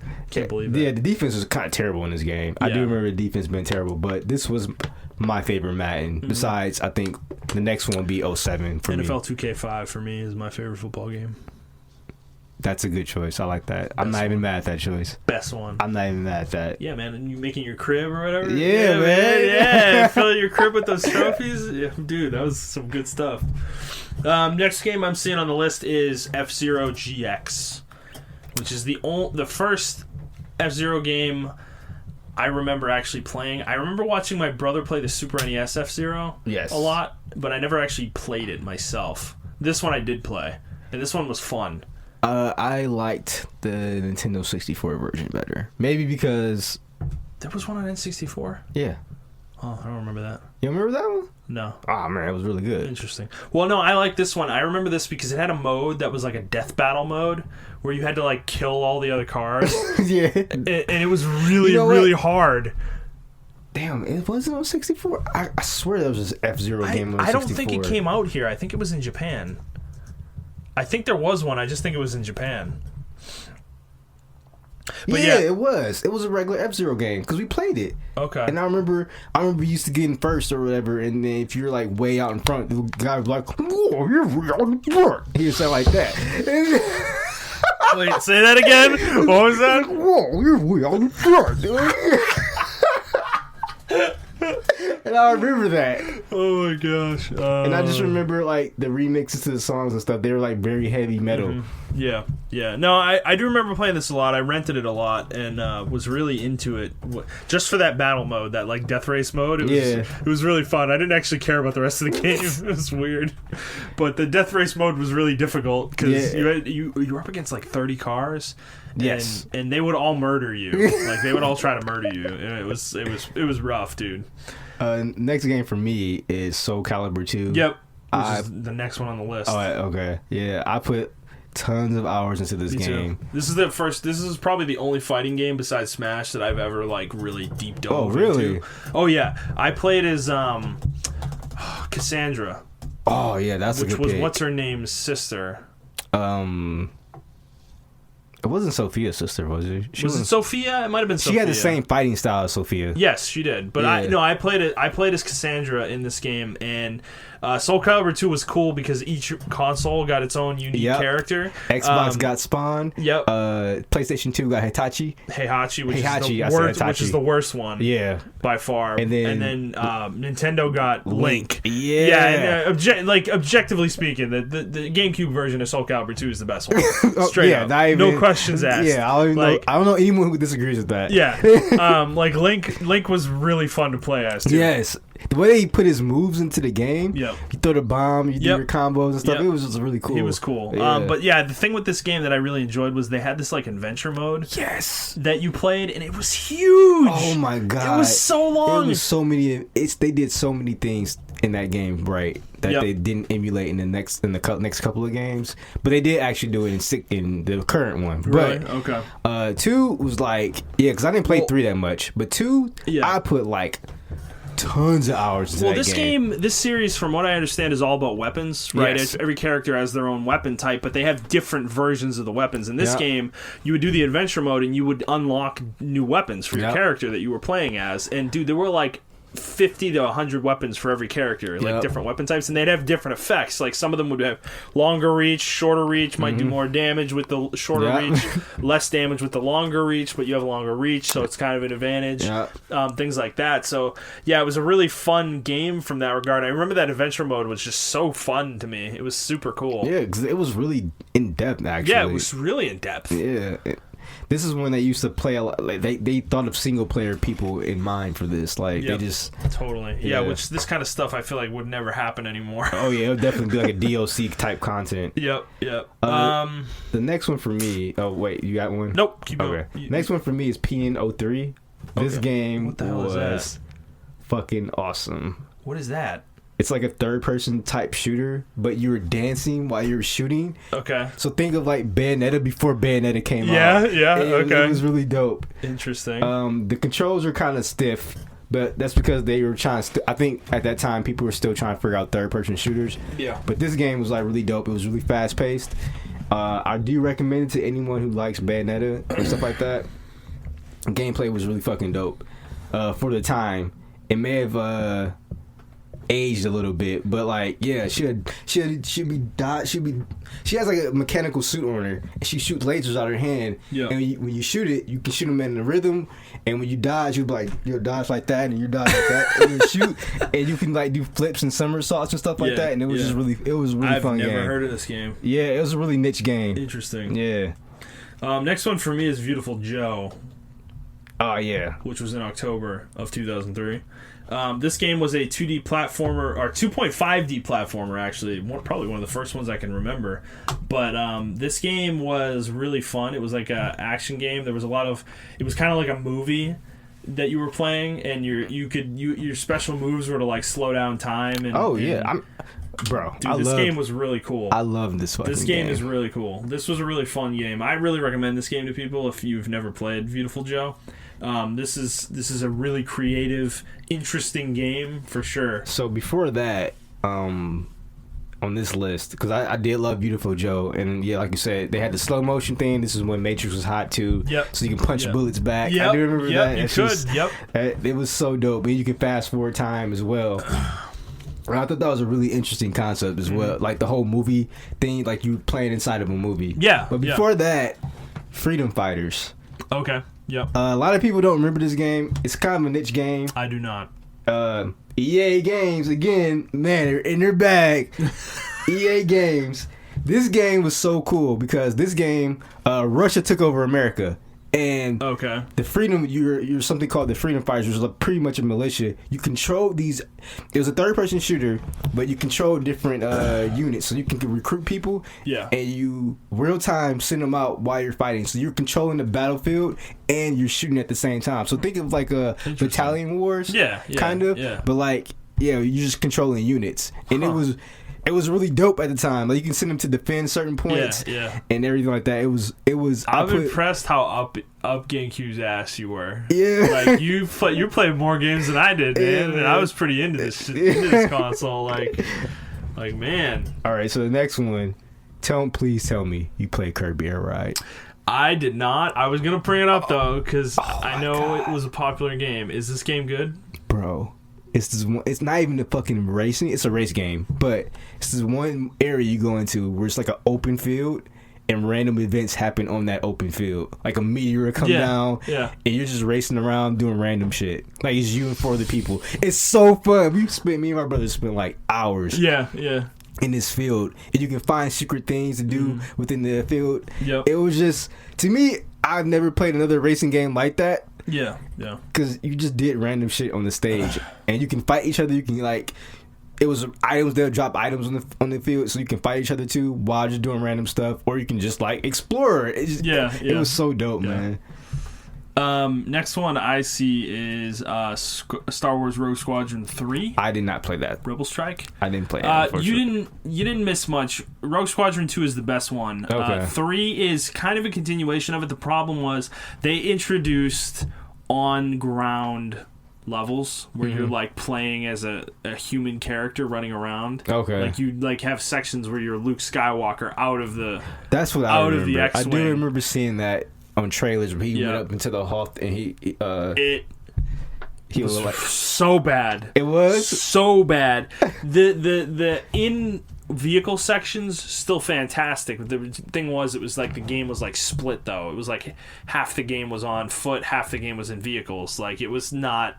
It just didn't have. And the problem was a lot of the levels too. It wasn't one level was on foot, one level was in a vehicle. It would be. They're both in a level. You do the first part of the level, you're in a vehicle, and then you land and get out of the vehicle, and you'd be running around as Luke or Han or whoever. And it was, dude, it was a misguided. It was a misguided idea. Yeah, this was before people knew how to do the dual sticks for third person. Yes. Well, I don't even remember. Well, I'm trying to remember if I think it was isometric. You weren't even. Oh, really? It wasn't even third person. Yeah, it was I'm trying to remember. I honestly have a vague memory of this game because I hated it. Okay. I thought Rogue Squadron 2 was just so vastly superior. Kind of blocked it out. I kind of blocked it out. Yeah. So. Speaking of bad sequels, SSX 3. Oh no! Terrible. EA fucked you here. Yeah, EA fucked me here because this game was terrible. After coming off the critically acclaimed SSX Tricky, which is objectively the best snowboard game in existence, they come out with this shit, and it was slow. The over the top tricks you can do, you can only do once per level or some shit like that. It was just so restrictive, and you got skis, and I'm like. No one wants to ski, bro. Who wants to ski? Nobody wants to ski. Yeah, Come on, dude. And then for Activision, I did love Tony Hawk's Underground. I played hours in this game. Yep. This is probably the last good Tony Hawk game I played. Yeah. And Skate game, actually, because I didn't play Skate. Okay. Did you play Budokai? DBZ, Dragon Ball Z, Budokai? I'm trying to remember if I played it on GameCube or I played PS2. it on PS2. So. I played it on PS2. Yeah. I think I did too. Okay. Do you want to talk about it still? Nope. This was the beginning of the end for Dragon Ball games? Or not the beginning of the end? No, this was the beginning of the good ones. Of the good ones. For a little while. Yeah, and then they just started to copy and paste it. Pooped it all over it, and they wanted to go third person and do all this garbage. Tenkaichi was good, bro. Fuck no. Oh. Fucking hate that game. Are you serious? You got your ass with No, Tenkaichi. you got, dude. No, I know. I will say, I got to the point where you had to fight as Piccolo against Gohan when he was in ape form, and I got my ass handed to me for hours on end, and I was like, this game's stupid. Budokai 3 is way better. No, man, Tenkaichi 2 was that Budokai deal, 3 is the peak of Dragon Ball Z fighting games. Sorry. No, Tenkaichi 2 was the peak, man. No, fuck oh my that. god, No, I can't believe this. You're wrong. Can't believe this Whatever. right now. Let's move on. Next one for me is Mario Party 5, unless you want to talk about Lord of the Rings, Return of the King. No, I didn't play Return of the King. Only one I played was Two Towers. Okay. Yeah. Mario Party 5. So this is my favorite of the GameCube Mario Parties. Yeah. They kind of went back to the older formula. They added some new mechanics in there. They changed the way items work and stuff like that. But this game was really fun. This was a really good one. This is the one my brother and my dad and I played quite a bit compared to the as well as the N64 ones. We didn't really play 6 and 7 very much. Okay. But 5 is really good. This was like a return to form for the series, in my opinion.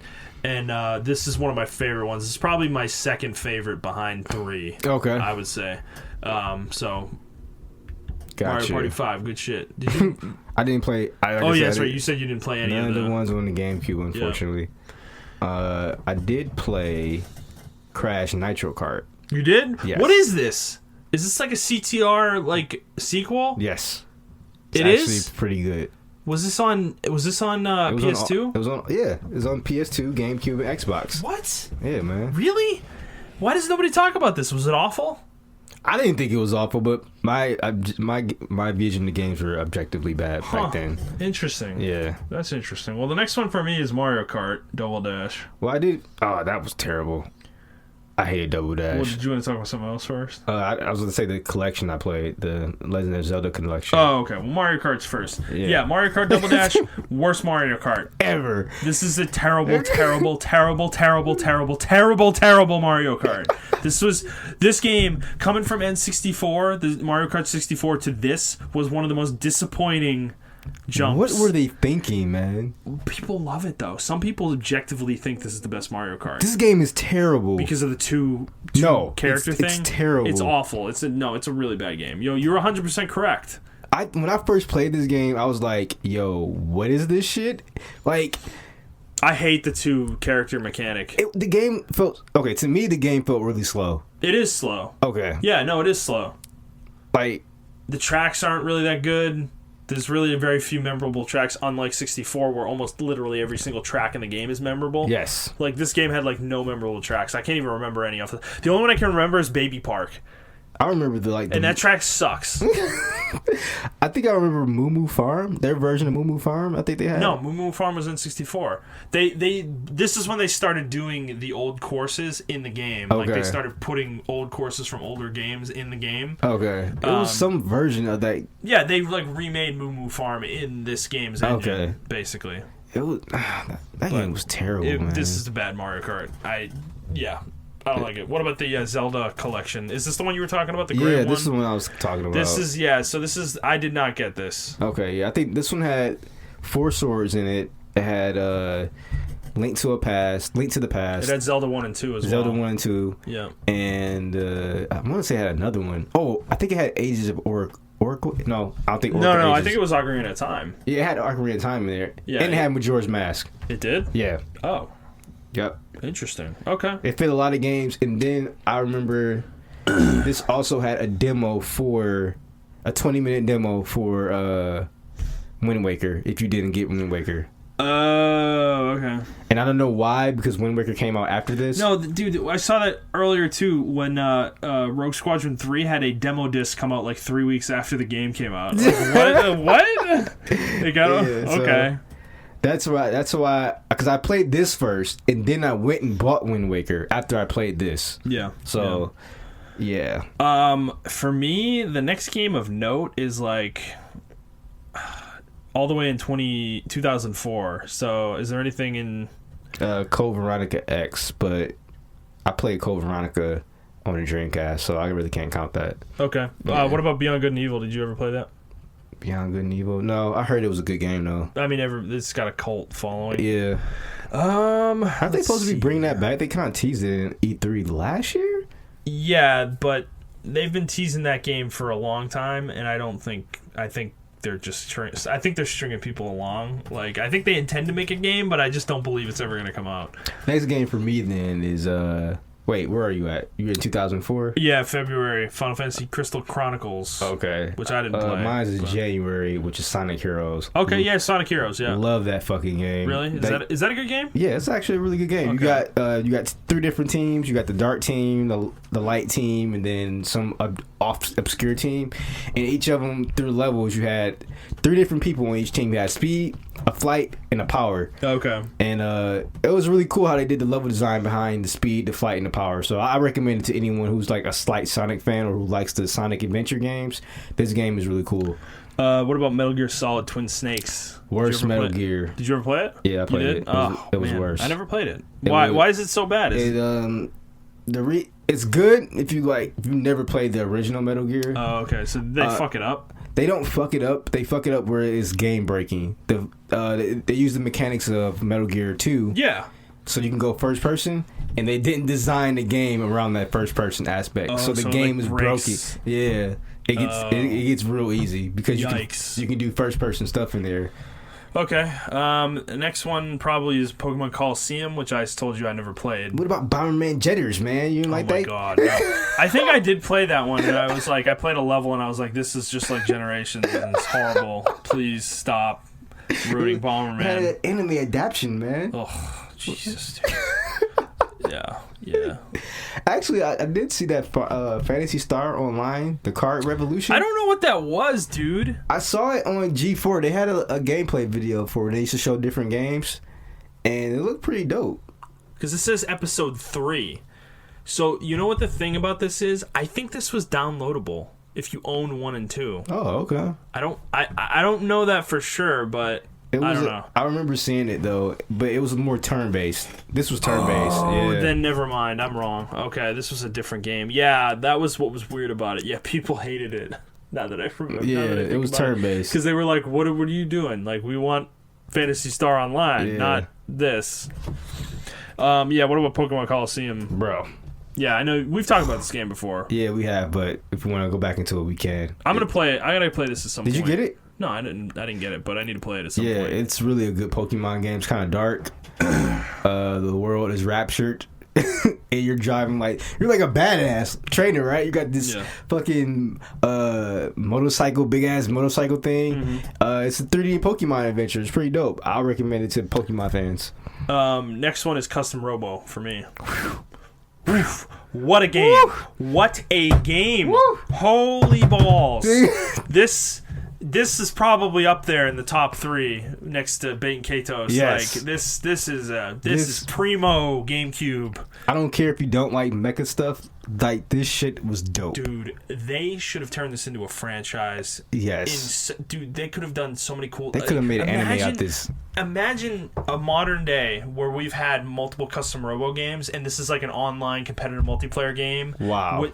That's what it is. Man. It's like, it's such a cool concept, and they've just left it dormant for since this game, I think. I don't think they're ever going to bring this franchise upsetting. back, man. It's so upsetting because this is the coolest concept. So what Custom Robo is basically, it's these people live in this dome. Like, the world is like, it's like post-apocalyptic. Like, the world's gone to shit. Pretty dark. They live in a dome. They live in this really small dome. But they play with these little machines. They use these little machines basically for sport called Robo, like Robos. Do they call them Custom Robos? I think they just call them Robos or something like that. Yeah, something like that. I don't remember. But they're these little tiny robots, basically, that are customizable. That they call them Robos, I'm sorry. Yeah, they're little tiny robots that are customizable that these people, they make their own, basically, and they have tournaments and stuff in like a league, and you're basically like almost like a Pokemon trainer, but you directly control the robo. Yep. You know, and it's like they're just action battles, like on this like isometric stage. It's an isometric camera view, but it's like a little small arena, and it's up to 4 players at the same time. And usually it's 1v1, but sometimes it's 2v2 battles. Sometimes there's free for all, 4-player free for all battles. And this is a story driven game, though. That's the cool part about it, is that this is a story driven game that you unlock parts as you play, and you can make your robo however you want it. You know, you can use whatever body parts you want to use. Yeah. And that's what was so cool about this game. And dude, it's so deep. There's so much to it, and it's such a good game, and it's really long too. It's not a short game. I think it's like 30 or 40 hours probably at the least, I would say. Yeah, I mean, when I played this game, I think this is actually the game that got me into mecha games. Mm-hmm. Because at the time, I didn't really play... what was the name? What's the name of that franchise? Armored Core? Armored Core. I didn't really play Armored Core like that. Which this is not anything like that. It's not. Yeah. I actually, when I played this game, only reason I knew about this game is because I got the trophy in Super Smash Bros. Melee. Melee was a good fucking marketing tool, because that introduced me to a lot of totally. Yeah. And I was like, oh, okay, this is one of the trophies I saw on Melee. Yeah. And when I rented it and played it, I instantly bought it. Like, I went back and bought it because I'm like, this shit is fun as fuck. I personally, like, my favorite custom robo was the one that can disappear 3 times in the air.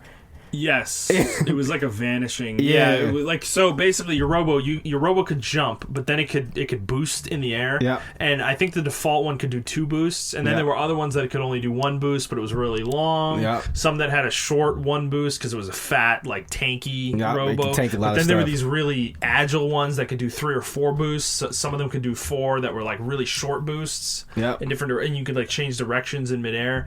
But yeah, there was this one that would vanish when it did its boost. Yeah, when I got that one, it was kind of OP for me. Yeah, man. Yeah, dude. There was some really OP ones, but it was such a fun. Oh god, I love it. Yeah, it's kind of like an isometric. Like, I hate saying isometric because people think like StarCraft and stuff, but like, I mean, that's the camera angle though. Yeah, that's just a camera angle. It's not the game style. But the gameplay was like really fast paced, and you control. It's an action game. Action game. They actually have a game coming out for the Switch called Synaptic Drive. The creator announced it. Of Custom Robo? Yeah. Oh, he got sick of Nintendo not doing anything with this franchise. Yeah, so I guess he renamed it to Synaptic Drive. Okay. So, oh man, I'll check that out. Yeah. When's it coming? Is it coming soon? They haven't really announced the date. Okay. They announced it at the Tokyo Game Show 2018. Oh, okay. Yeah. Got it. Yeah, but highly recommend this game. Yeah, play it if you can. If you still have a game, it's actually pretty cheap to buy. $30. Yeah, $20-$30. It's not that expensive. Yeah, you think it would be, since it's like there's only 2 of these in the entire franchise. Really? There was one on the N64 that got ported to DS. Which I've played it. I played them both. I beat that one. Was that one good? It's the same gameplay. It's not as fun because the graphics are poor. They're like N64 level graphics. Yeah. So it's not as good of a game, but it's still fun. But I would definitely, this one's way better. Like, this one's way more robust. It's much longer. It's got a much longer campaign. There's more robots as well. It's a lot more interesting. So recommend that. Next game for me is Tales of Symphonia, probably. I didn't play Tales of Symphonia on the GameCube. I didn't play it till later. You played it on PS3? Yeah, probably. Yeah. Well, I mean, let's talk about it then, anyways, because this is the JRPG. Besides Bait and Katos, that was probably my second favorite of the generation. Okay. I love this game. I think this game is so good. I think it's still so good. Like, yeah, the combat really holds up. The story mode is good too. It is. Yeah, this is actually a Tales that had a good story to it. Like, obviously some of the characters are cringy as hell. Oh yeah, they're for sure. Typical characters. There's definitely some cringy Japanese JRPG lines. Typical anime characters. For sure. But overall, the plot overall is really interesting. There's a lot of good character moments. There's some betrayals. The world they're in is actually really interesting. I like Floyd as a MC. I do too. Yeah, I think he's pretty good. Yeah. And there's a lot of good characters in the game. Like Kratos is really good. I like Genis and some of the other characters. I just think this game is really. This is a great JRPG. I wouldn't mind if they remastered or remade, like did a full remake for this game with updated graphics. They need to though. The game holds up. Like, I think it holds up. I don't really think they need to. I don't think they need to touch this game because, dude, the combat is simple compared to more recent Tales, and that's a good thing because more recent Tales have gotten convoluted and bad because of it. Where this game is much more. It's about very simple combos. Yeah. There's not a ton of character customization, but there's enough there that it's fun, you know? Yep. And I think Lloyd is really fun to play as, but so are the other characters. Yeah. Like, if you want to play as some of the other characters, they're all very viable to play as. That was what was really cool about this game, is that I remember playing as Kratos, and it was super fun to play as him, because he's like a physical attacker, but he can use magic too, and that was always what was really interesting about him. Yeah. That I really enjoyed. So I think this game is like really solid. Like, this is a really solid JRPG. I do not disagree with you. It's hard for me to remember a lot of stuff from that game, but I remember just liking Vesperia. Vesperia was like, I know. You're a fanboy for Vesperia. Yeah. Next one I see, do you see anything between that and Pikmin 2? I did play Army Man a lot. I put like 35 hours into that game for some fucking reason, dude. and I hated it. Isn't this like an RTS? No, this is a tactical third-person shooter. What? Or this is a third-person shooter.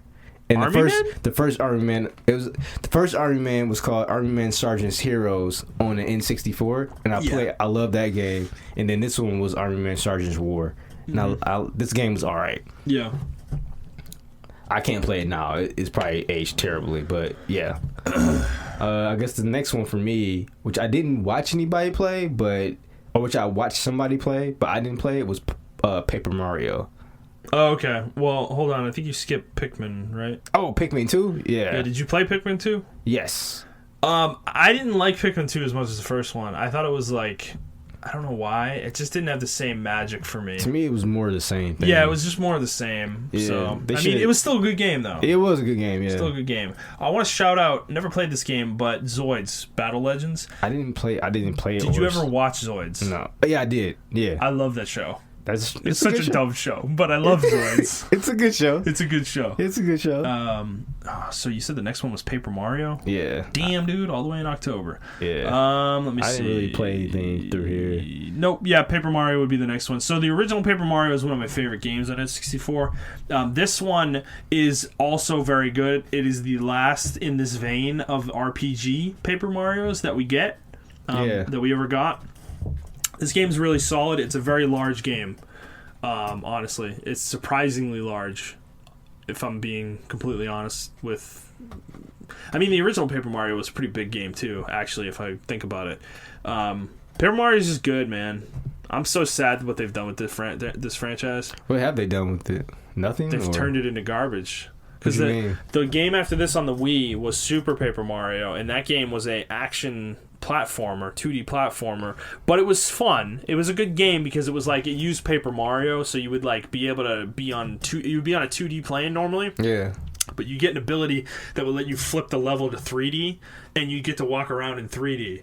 And it was really interesting. So that game was fun still, but then after that they had Sticker Star, I think, which used like stickers or whatever, and the combat, I heard the game was awful. It's not like the old games at all. And then the last one was Color Splash, which was some stupid, it's just... You okay over there? Just make a regular Paper Mario game, Nintendo, please. Just go back to this old style. I don't think people think. I don't think they want the. They think people don't want the RPG style. Whatever. They're wrong. They're totally wrong. Okay. Whatever. Let's move on. Next one. God. Mario Power Tennis. Did you ever play that? Yes. I didn't play this one. Power Tennis. That sounds different. This is the GameCube one. The one in N64 is Mario Tennis. Okay, that's the one I played. That's I didn't play Power Tennis. Too. Yeah, I didn't play Power Tennis. What about Metroid Prime 2? No, didn't play Metroid Prime 2. I didn't play it either. I don't know why. For some reason, I didn't want to play it. Like, I just didn't need Me neither. I didn't need it. I didn't need it for some reason. I was like, Metroid Prime gave me my fill. I didn't want to ruin it. I was afraid of ruining my vision of what Metroid Prime was. I was the same exact way. I was like, I don't need more of this game. I think this game is perfect as it is. Yeah. And I'm more of the same. I feel like would just diminish it. So I never played it. Bet and Katos we already talked about. Yeah, we talked about that so many times. But that was the next one. What about Beautiful Joe 2? Did you ever play that? No, I didn't play 2. I okay, played 1. I didn't either. Mario Party 6. Okay, yeah, so let's talk about that. Mario Party 6 is good. There was an NFL Street 2. Sorry to interrupt you. Okay. Yeah, but yeah. Okay, Mario Party 6 is good. It is. It is a good Mario Party. I heard people say that one was bad. Sure. There's a lot of divisive opinions. A lot of people like 4. Okay. Those people are wrong. But many people like 4. 6, I have a vague memory of 6. They added, I think 6 is the one where they added Donkey Kong as like he wasn't playable anymore, but he was like a space you could land on, and he'd have his own mini games, and stuff. So 6 was pretty interesting. I liked 6. I like 5 and 6. 7, I like 7 as well, but 7's a little weird. There's like day-night mechanics and stuff in 7. Okay. Next thing, Dragon Ball Z Budokai 2. I didn't play it on here. I played on the PS2. Same. Okay. However, I did play Resident Evil 4 on the GameCube. Yeah, I mean, most people probably did. And that game was like, holy shit, this is the future. Never played it. This is what third-person shooters should be like. This is the game. Honestly, if you talk to every developer, bro, like honestly, if you look at every third-person shooter developer, they're like, Resident Evil 4 was the one that showed me how to make third-person shooters.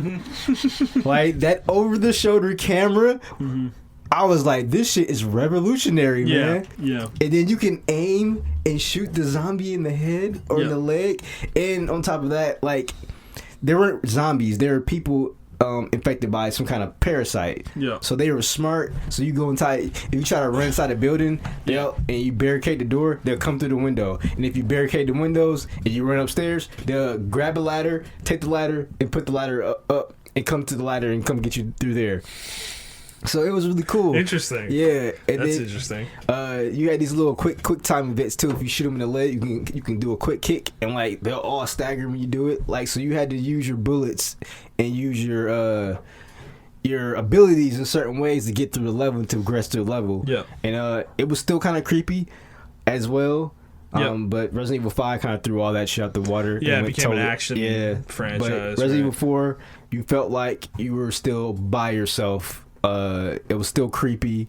I liked it. The characters are still cheesy as hell. Well, this was the one with Leon Kennedy, right? Yeah. Wasn't he like really funny too in this game? Yes, he was really cheesy and campy. Yeah. And that's why Leon's probably my favorite character throughout the Resident Evil franchise. So they were firing on all cylinders with this game. Yes, when this game came out, like everyone was peak like, Resident "Yeah, Evil, this right? is like Okay. people who didn't even play Resident Evil were like, yo, that Resident Evil 4 game is dope." Yeah. This game changed the way third-person shooters did their third-person shooting at this point. Nintendo was on, dude, by the way, we haven't talked about the controller yet. The GameCube controller, way ahead of its time. It's the standard controller now. And like Nintendo, for some reason, decided did not use the C-stick. Well, they didn't use the C-stick, but the thing is, their controllers now are like they don't want to accept the offset thing that they created. I don't understand. They make all these controllers with these weird like button and controller like analog stick layouts. I don't get it. But anyways, the offset sticks is like that is like a standard now almost with I know PlayStation doesn't do it, but Xbox does, and it is so more comfortable. It is the way a controller should be, in my opinion. As much as I'm used to Sony, it took me a long time to get used to Sony's controllers. I was the same way. Yeah, I can't, to be honest with you, still to this day, I can't really play first-person shooters or shooters in general on Sony. Like, I like to play it on the Xbox. Just because the controller is way more comfortable in my hands. Well, because the thing is, the D-pad is not a useful thing. It's not really that useful anymore. Yeah, they need to redesign their controller. Yeah, I think for the PS5, I hope Sony redesigns the controller. I don't think they are, because I don't think so either. They want to be distinct. So my thing with Sony, right, or with the fanboys, they would tell you, "Hey, this controller is just perfect. Like, it's perfect. Why would they need to?" I'm like, it's not perfect. There's so much shit on there that doesn't need to be on there. Anyways, this isn't it. We're not talking about Sony. Yeah. So, anyways, the controller for the GameCube, it's probably one of my favorite controllers of all time. Yeah. Like, I think it's such a good controller. It's the reason why that controller still sells to this day. Yeah, that's why Nintendo still uses it, because it's so good. Yeah. It's such a good controller. It's crazy. So anyways, next game for me is Star Fox Assault. You got anything in between? No. NBA Street V3. What about Winnie the Pooh's Rumbly Tumbly Adventure? Actually, I played V3 on the GameCube. I didn't like version 3. This is when EA Big was starting to get really trash. Okay. Because version 3 was really bad. But yeah, Star Fox Assault. This is like the beginning of the end. Yeah, pretty much. So Star Fox Assault's not good, but it was in the vein of N60 and 64. However, this game, similar to Rogue Squadron 3, had a lot of on-foot shit, where Fox would be out of his ship running around with a blaster shooting things. They should have talked to the Capcom team who made Resident Evil, because that shit was terrible. Awful. It controlled so poorly. It was terrible, dude. People didn't know how to make third-person shooters, man. Forget about that. The campaign was fine, whatever. It was okay. The game didn't even feel that great, but I will say, I played this game a lot for one reason and one reason only: the multiplayer. And you used to own your brothers, right? Yes. I've told the story a million times probably at work, but yeah, I used to play the shit out of this game with my brother and his best friend, and I would annihilate the two of them. Absolute destruction of these two. And it got to a point where they were super frustrated when we played, but it got to a point like years later where they would still play this game when he would come over, and they would come into my room and like sheepishly be like, "Hey, Justin, do you want to play Star Fox with us?" And I was like, okay. And they were like, "God, why are we doing this? Why are we doing this?" And then we would play.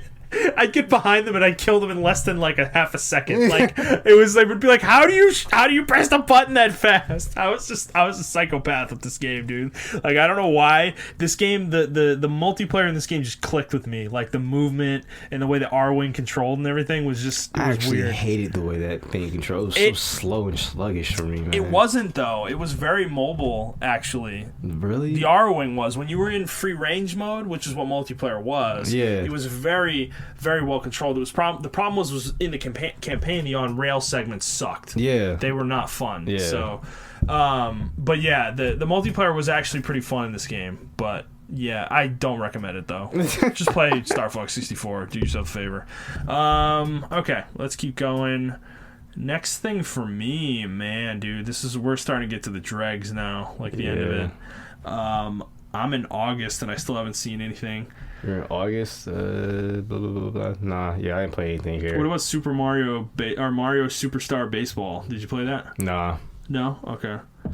They don't have Mario Strikers on here. Yeah, where's Mario Strikers? Was that late? I haven't seen it. Mario Party 7 is the next thing I see in November 2005. I think I had one before that. Let me see.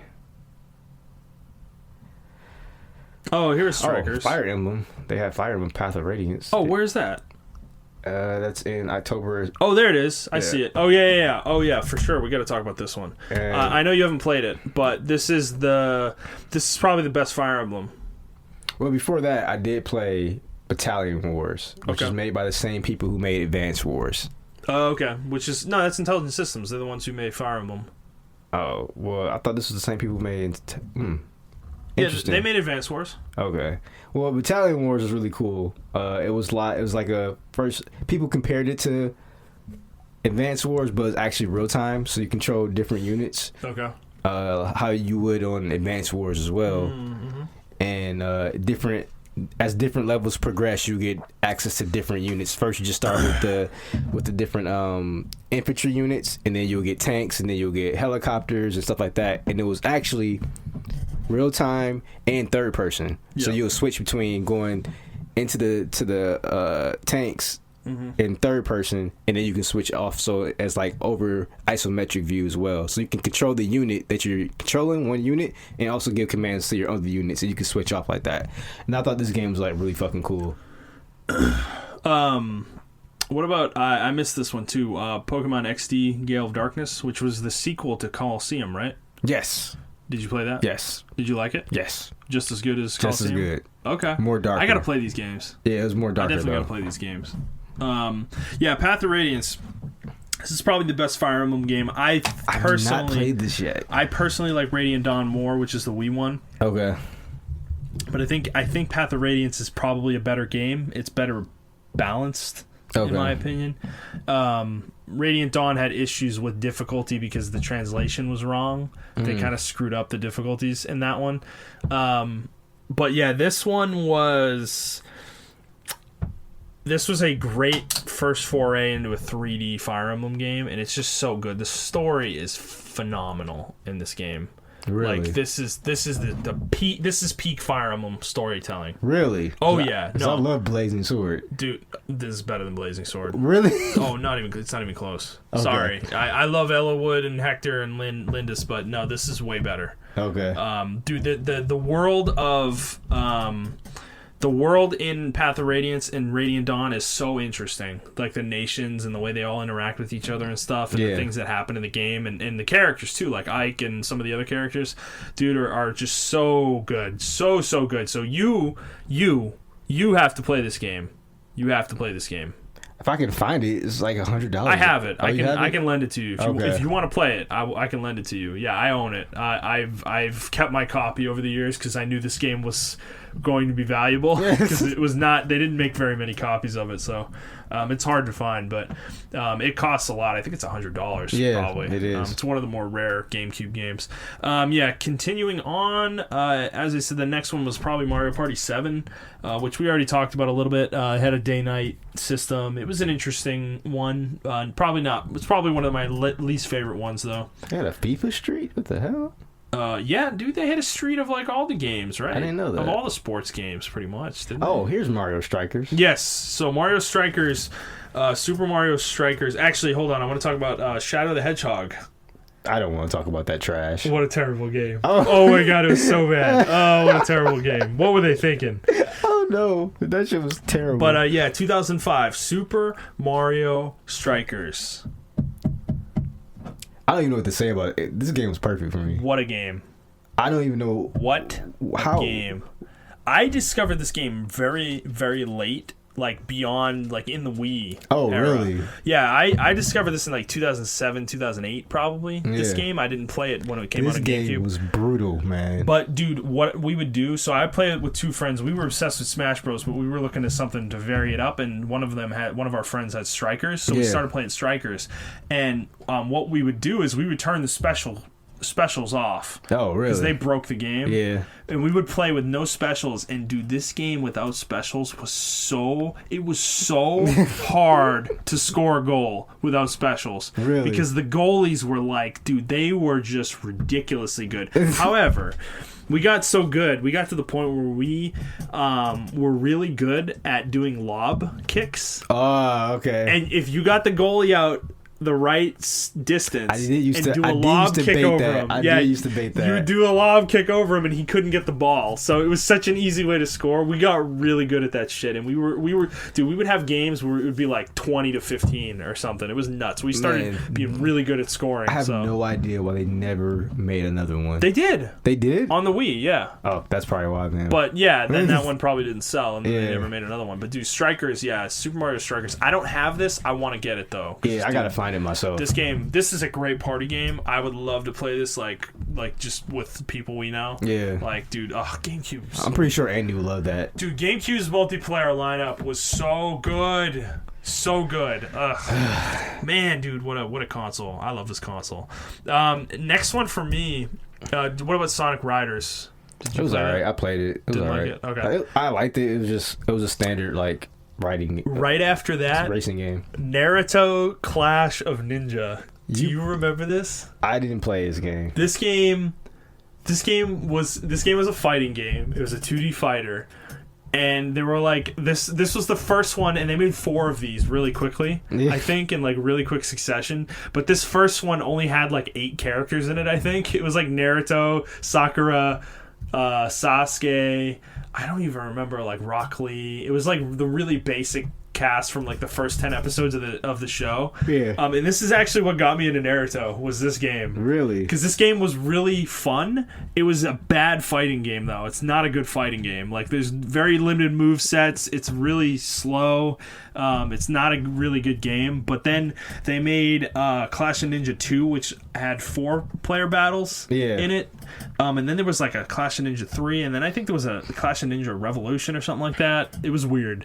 These weren't great games, but I did play these a lot with my friends. I do remember that. So, let's see. Anything else for you after that? No, I wonder where SpongeBob Battle for Bikini Bottom was at. I see SpongeBob SquarePants Creature from the Krusty Krab. Yeah, I'm trying to think. Was this even released on whatchamacallit? I have no idea. I do have another game, actually, September 25th. Baten Kaitos Origins, which is a prequel to Baten Kaitos. Mm-hmm. It's a little bit more fast-paced than the original game. I don't like it as much. It's still good, but it's definitely very different, for sure. And then the last game I see on here is Twilight Princess, if you want to talk about that at all. Wow, we missed that one. SpongeBob Battle for Bikini Bottom, which is objectively the best SpongeBob game. That game's fun as fuck. Never played it. You gotta play it. It's they're remaking it, right? Yeah, they're remaking it's weird, it. Dude. Yeah, because that game has a cult following, and everyone remembers that game. That shit's what is funny. it? What kind of game is it? Bro, it's like, you ever played Conker's Bad Fur Day, but Conker's Live or something like that? No. I mean, that was a 3D platformer. No, not Conker's Bad Fur Day, but Conker's Live or something like that. No, never played that. Yeah, it was kind of like that. It was a really good game. But yeah, Twilight Princess. All right. I played it on Wii. I hate the wolf section. We have different. We're probably gonna have differing opinions on this game. So yeah, I played it on the GameCube. I actually liked it a lot.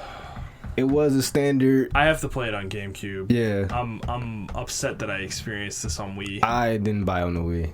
But the problem is this game on GameCube costs like $250. Really? Yeah, I it's think I super still have rare. It's super rare, dude. I think I still have it. I might be exaggerating the price, but it's very expensive. It's probably one of the most expensive GameCube games in the aftermarket, like the GameCube aftermarket, because I don't think they made very many copies of this game on the GameCube because they were trying to sell Wii copies. And the Wii copies are worth nothing because there's like millions and millions and millions of them out there. You know?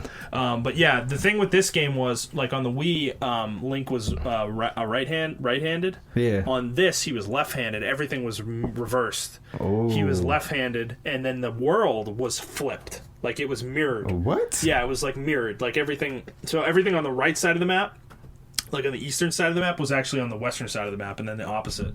It was... I don't know how they did it, but that was how they differentiated between these two versions of the game. They wanted them to be different, so... They weren't exactly the same. So wow.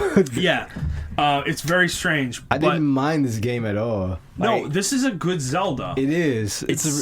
I just didn't like the wolf section, but the story wise, it's really good. Like the dungeons are really cool as well. It was the double hook shot. That shit was really dope. It was very clever.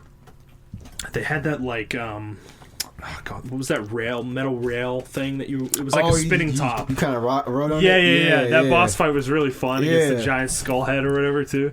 But no, the dungeons in this game were really clever, really well designed. They were fun. It was a good Zelda. My problem was I was playing it on the Wii. And that really took away from the experience, unfortunately. Okay. So I want to play this game again on GameCube someday. But see, that's why I never got Skyward Sword. Yeah. Well, actually, they re-released it on Wii U. See, this is the issue. I got it on Wii U because I wanted to play it again. Yeah. And then I needed to sell my Wii U to get my Switch. So I got rid of it with that, and then they haven't re-released it for Switch. So it's like stranded on Wii U, this like remake they made of Twilight Princess. I still have my Wii U if you want to borrow it. I don't have the game anymore, so... Well, I think I have it. Oh, okay. Yeah. Well, I mean, I don't want to play it anytime soon. It's like, but if they put it on Switch, I'd think about it.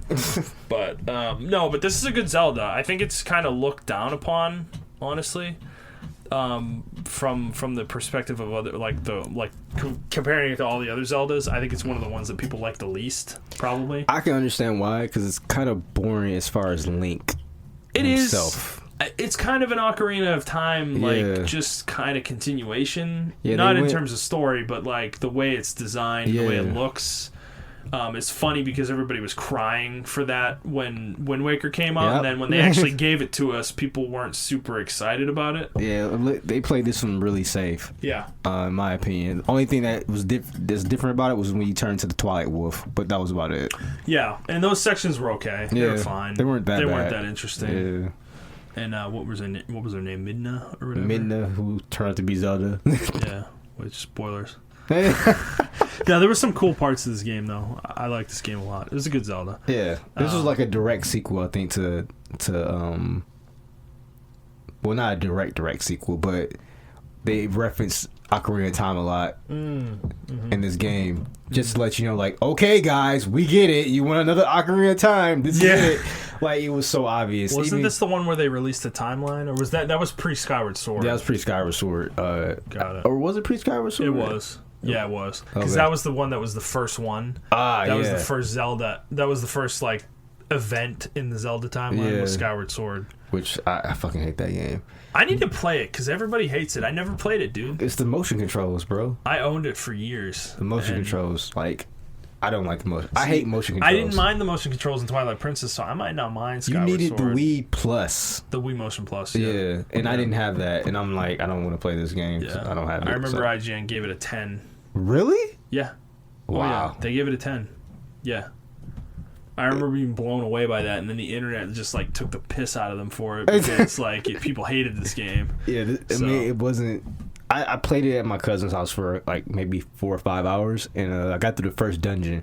And I'm just like, I can't do this motion shit. Like, I could sit down and do it, but it was just like Link looks stupid because you hold his sword out like that. Yeah. So he's like jumping around with his sword out like that. And because with the motion plus, he would echo whatever movement you made with it. Exactly. So it looks really dumb in the game. Yeah. Like he's just like jiggering like the sword around. Exactly. Like it's like gyrating in his hand almost. The fight sections were pretty cool in Skyward Sword. Okay. That was pretty cool. But yeah, I mean, the story was okay too from what I played, and I just watched the Let's Play of it. But yeah, anyways, back to GameCube.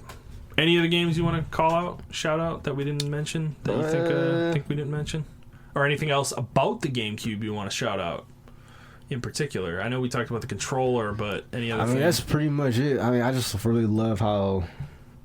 I love the box designs, man. I just love how fun it was. I love how it was unapologetically a game console first and foremost. Yeah, this is kind of the last time Nintendo did that. Yep. Really, honestly, they haven't really done that since. I know the Switch is I think the Switch is like the GameCube's closest thing, brother or something like that. Yeah, it's kind of the closest thing we're gonna get from Nintendo that is a dedicated gaming piece of hardware. Yeah. The Wii was not that at all, and No. the Wii U was slightly more that, but still had weird shit in it.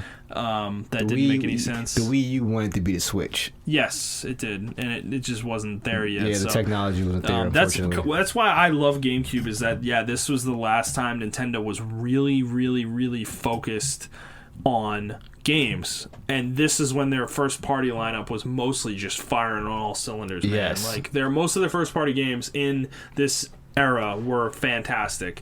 Like obviously Mario Kart, Double Dash notwithstanding, Yeah. most of the rest of them were really, really good games. Like it was kind of insane when you really think about it. You know, how many masterpieces from Nintendo's catalog come out of GameCube?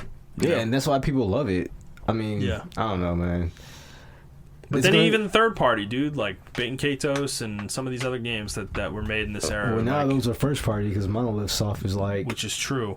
Please make another Bait and Katos game. Please, Monolith Soft. I love you guys. I love They're just gonna Xenoblade. continue with the Xenoblades. I love Xenoblade, but man, I would love to see what they would do with Bait and Katos. I mean, it'd be interesting if they're like, hey, let's just go with another franchise or something like that.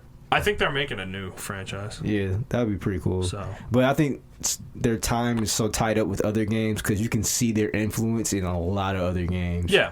No, they're a much bigger studio though now. They have 3. We've talked about this before, but yeah, they have 3 studios. Okay. Or they have 3 different. Yeah, they have 3 different offices in Japan. So they're getting bigger. So maybe we'll see Bait and Katos. Dude, there's been rumors of a Bait and Katos like re-release for so long.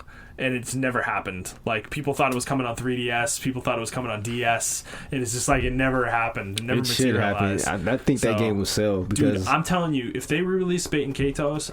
It's a lot of people, right? Like a lot of younger people that I talk to sometimes that's like 20, 21 that never experienced Bait and Katos. Yeah. They're like, yeah, I hear about this like every time I go on forums. People are like, man, if you like Xenoblade, if you like these other JRPGs, you gotta play Bait and Katos. And they're like, yeah, I just never played it before. And I'm like... Bro, you gotta play it. Like, that game defined card battles for me. Like, it wasn't. Yeah. It didn't even feel like you were playing a card game. Like, it was so. No, cool. you weren't really. Yeah. It was. It's such a. Oh, it's so good. Because people think Chain of Memories is a good card game. Ugh. No. Yeah, they do. No. The reason why Chain of Memories is a bad game is because you have to control Sora as well as juggle the cards coming into your hand. Yeah. And that is way too that's way too much going on for a player to keep track of to actually like have a fun time with. Yeah. Whereas Bait and Katos, there's none of that. You don't control the character at all. It's all about your cards that you're selecting in your turn. So, and it's turn based too. It's not an action game. So, but it was so fast paced though. But yeah, no. Oh god, it felt so good. It's an amazing game from art direction to world design to the lore, the like actual world lore and the storyline and the characters. It's an amazing game. It's amazing. But yeah, otherwise, dude, GameCube. I love GameCube. I really do. I miss it. I do miss it. This is an era of time, I think, which was gaming bliss for me, dude. This is like the golden age. This is when PC was still good. This is when dude, this is the golden age. This is when Nintendo was still good. This is when the DS came out. This is when Game Boy Advance its entire lifespan was, which I love that device too, the Game Boy Advance. I mean, this was a period of time, like Xbox, even the original Xbox had some good stuff. PS2, obviously, which actually is probably my least favorite device from this era, is PS2, but it's still got a ton of amazing games on it. It's just like, this is such a good era of time, and to me, this is the golden age of gaming in my head. I know we have a lot of good stuff now, but I don't think anything will ever be able to top this period of time for me, you know? Yeah. I mean, I agree. Any closing thoughts? No, you pretty much said what I said. This GameCube era. I think it was the 6th gen. Yeah. I always said, I said it in previous podcasts, that this was objectively the best. This was the golden age of games because we were figuring shit out. But while people were figuring shit out, they were being creative with what they had. And when somebody did something innovative, like, not a lot of people copied it, but people took that innovation and did their more own shit with it. Yeah, and it was just like, we got, in my opinion, like, we got Resident Evil 4 out that shit. We got Metroid Prime out that shit. We got fucking Custom Robo. We got Super Smash Brothers Melee, like Pikmin. We got all these good games out of this era. Really unique, creative games. Yes. I think the issue I have is that in the years since this period of time, it's turned into a lot of the same. There's not as much creativity anymore, unfortunately. And I think the PS3 generation is going to be remembered for the copycat syndrome. Yes. Unfortunately. Yeah. And that really became a thing in that generation where that's because companies would do something and then be successful with it, and other companies would try to emulate it to get that same success. And it just doesn't work. And the 7th gen also streamlined a lot of shit. Like, they knew the formula for a lot of games. Like, oh, this will make people buy these games and stuff like that. Well, they tried to take the nuance out, right? They made games more simplistic. Exactly. Because they didn't think people wanted, like, they didn't think mainstream, because gaming was getting bigger. So as new people came in, they were afraid that all these weird, like, really in-depth mechanics would turn people off. And unfortunately, that resulted in a lot of worse games. I mean, don't get me wrong, PS3 has a lot of good games. I agree. I wholeheartedly agree. But it's just a trend in general with gaming, and I think we're coming back around now at the end of this generation, where I think we're getting back to a place where I think developers are willing to be creative again and, like, take risks. I think the 9th gen may surprise us. I'm interested to see where it's gonna go, but 6th gen, like, we just got so many different games, man. We got Beautiful Joe, fucking GoldenEye was doing, like, EA were doing good things. They were doing experimental shit. Need for Speed was good back then. Like, imagine that. Hey, we had all these, like, Ubisoft, like, these big three people that people objectively hate. They were good back then. Like, even the Spider-Man games were kind of good from Activision. Good and Evil came out in this period of time. So, I mean, that's where these companies... Movie tie-in games. Sorry. Go ahead. Yeah, that's where these companies got their hoodwink at. Like, people were like, man, I love Ubisoft, I love EA, but then 6th gen, everything, or 7th gen, like, all of that shit kind of changed, became streamlined. And gaming, I think in this time, gaming wasn't corporate yet. That's what the problem was. No, and the internet wasn't ubiquitous with games, so they didn't have the ability to charge extra for DLC, and they hadn't really figured out that monetization model yet, which is what the PS3, Xbox 360 generation did introduce. So that was it introduced some things that are unfortunate things in video game history. This generation, they didn't have the ability to do that. They had to make a good game. The game in the box had to be good because they couldn't fix it. They still weren't able to fix it, but they had a lot more to work with in terms of power and stuff like that. So that was kind of this was like the nice... It's just the last, like, bastion of, like, purity, I think, in games. Like, the way I look at video games. I don't think there has been a purity in games since then. No, not really. Every game is designed to sell. Like, it wasn't designed as a... Like when people say games are art, 6th gen was like games are art. Peak that, yeah. Peak for that. Yeah, now it's much more corporate. Yeah. Much more about money. Exactly. Selling copies. It's corporate kind of stuff now. Yeah. You know, DLC, microtransactions. There's still fun games. There's still creative games, but they're not as prevalent, and that's not the priority for a lot of companies now. Yeah, because even sports games were fucking good. Like they were doing innovative 2K5. shit. Yeah, they were like doing, you said, 2004, Madden 2004. Yep. So. They were doing innovative shit, and it was like I could really defend someone saying like games were art at this era, but like we already said before, it. I don't know, 7th gen just changed that. Like the early part of 7th gen was really good. Yeah, because people they hadn't figured out DLC yet. Yeah, and then it just that later half it just became really streamlined and corporate. Activision discovered Call of Duty 4. They figured out. Yeah, they figured it out once they got the ball rolling with Call of Duty. I think that's really where things started to change in a bad way, because people saw the potential of how big a game could be. And then also remember, World of Warcraft was kind of at its peak at this period of time as well on PC. Yeah. So between those two things, people saw what the ceiling really could be for video games in terms of money, like how much money could be made in this industry, and the ceiling kind of got broken. Like the sky became the limit, for it. And I think once that happened, a lot more people got involved that weren't involved before, Yeah, and that's in terms of business people. Yeah, and that's a shame too, because Call of Duty 4 is a good game, but people won't remember it for it being a good game, because Call of Duty 4 and Call of Duty Modern Warfare 2 were good games. Were good games. Black Ops 1 was a really good game, but people won't remember that because they just know Call of Duty now as this annualized money sucking husk of a game that it used to be, and people don't understand why people loved it. Whereas I kind of grew up and I loved the early Call of Duty franchises, and I was one of the people who bought every game probably up until Black Ops 2 or something like that. But they still made it with love back then. They still made the Call of Duty games with love. Yeah. And I don't know, it's just I feel real bad for like that franchise and people who made it, like Vince Zampelli who did make the Call of Duty Modern Warfare 4 and Modern Warfare 2. Yeah. Because those games were masterpieces in its own right. The campaign and the multiplayer were really good. But unfortunately, he won't be really remembered for that. He'll be remembered for, man, you started this trend of like annualization and corporate DLC. Yeah.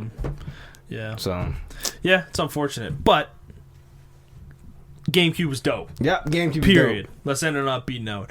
Okay, that's going to be it, guys, for this episode. I know we said hour to an hour 15 minutes, but Montrell and I are long-winded. We are terrible at keeping our shit short. So you guys got a 2-hour plus episode, so hopefully you enjoyed the whole conversation. It was a little more casual than normal. We were kind of going a little slow at points, trying to go through this list, so it wasn't as like structured as it normally would be for us, but hopefully you enjoyed it anyways. And if you did like it, please like it wherever you're listening to it. Subscribe to the show on that feed, and then give us a review. And if you could, we'd really appreciate it if you share it with people you know. We'd love to grow the audience. If you want to talk to us on Twitter, Montrell is at iTrap for the Hokage. That is the number 4, not the word. I am at ThunderNut01. The podcast is at The Player's Take. And if you'd like to send us a question, you can do so at theplayerstake01@gmail.com. And just ask us on our Twitter, man. Or just send us questions on Twitter. That's perfectly fine too. I have notifications on. I think Montrell has notifications on.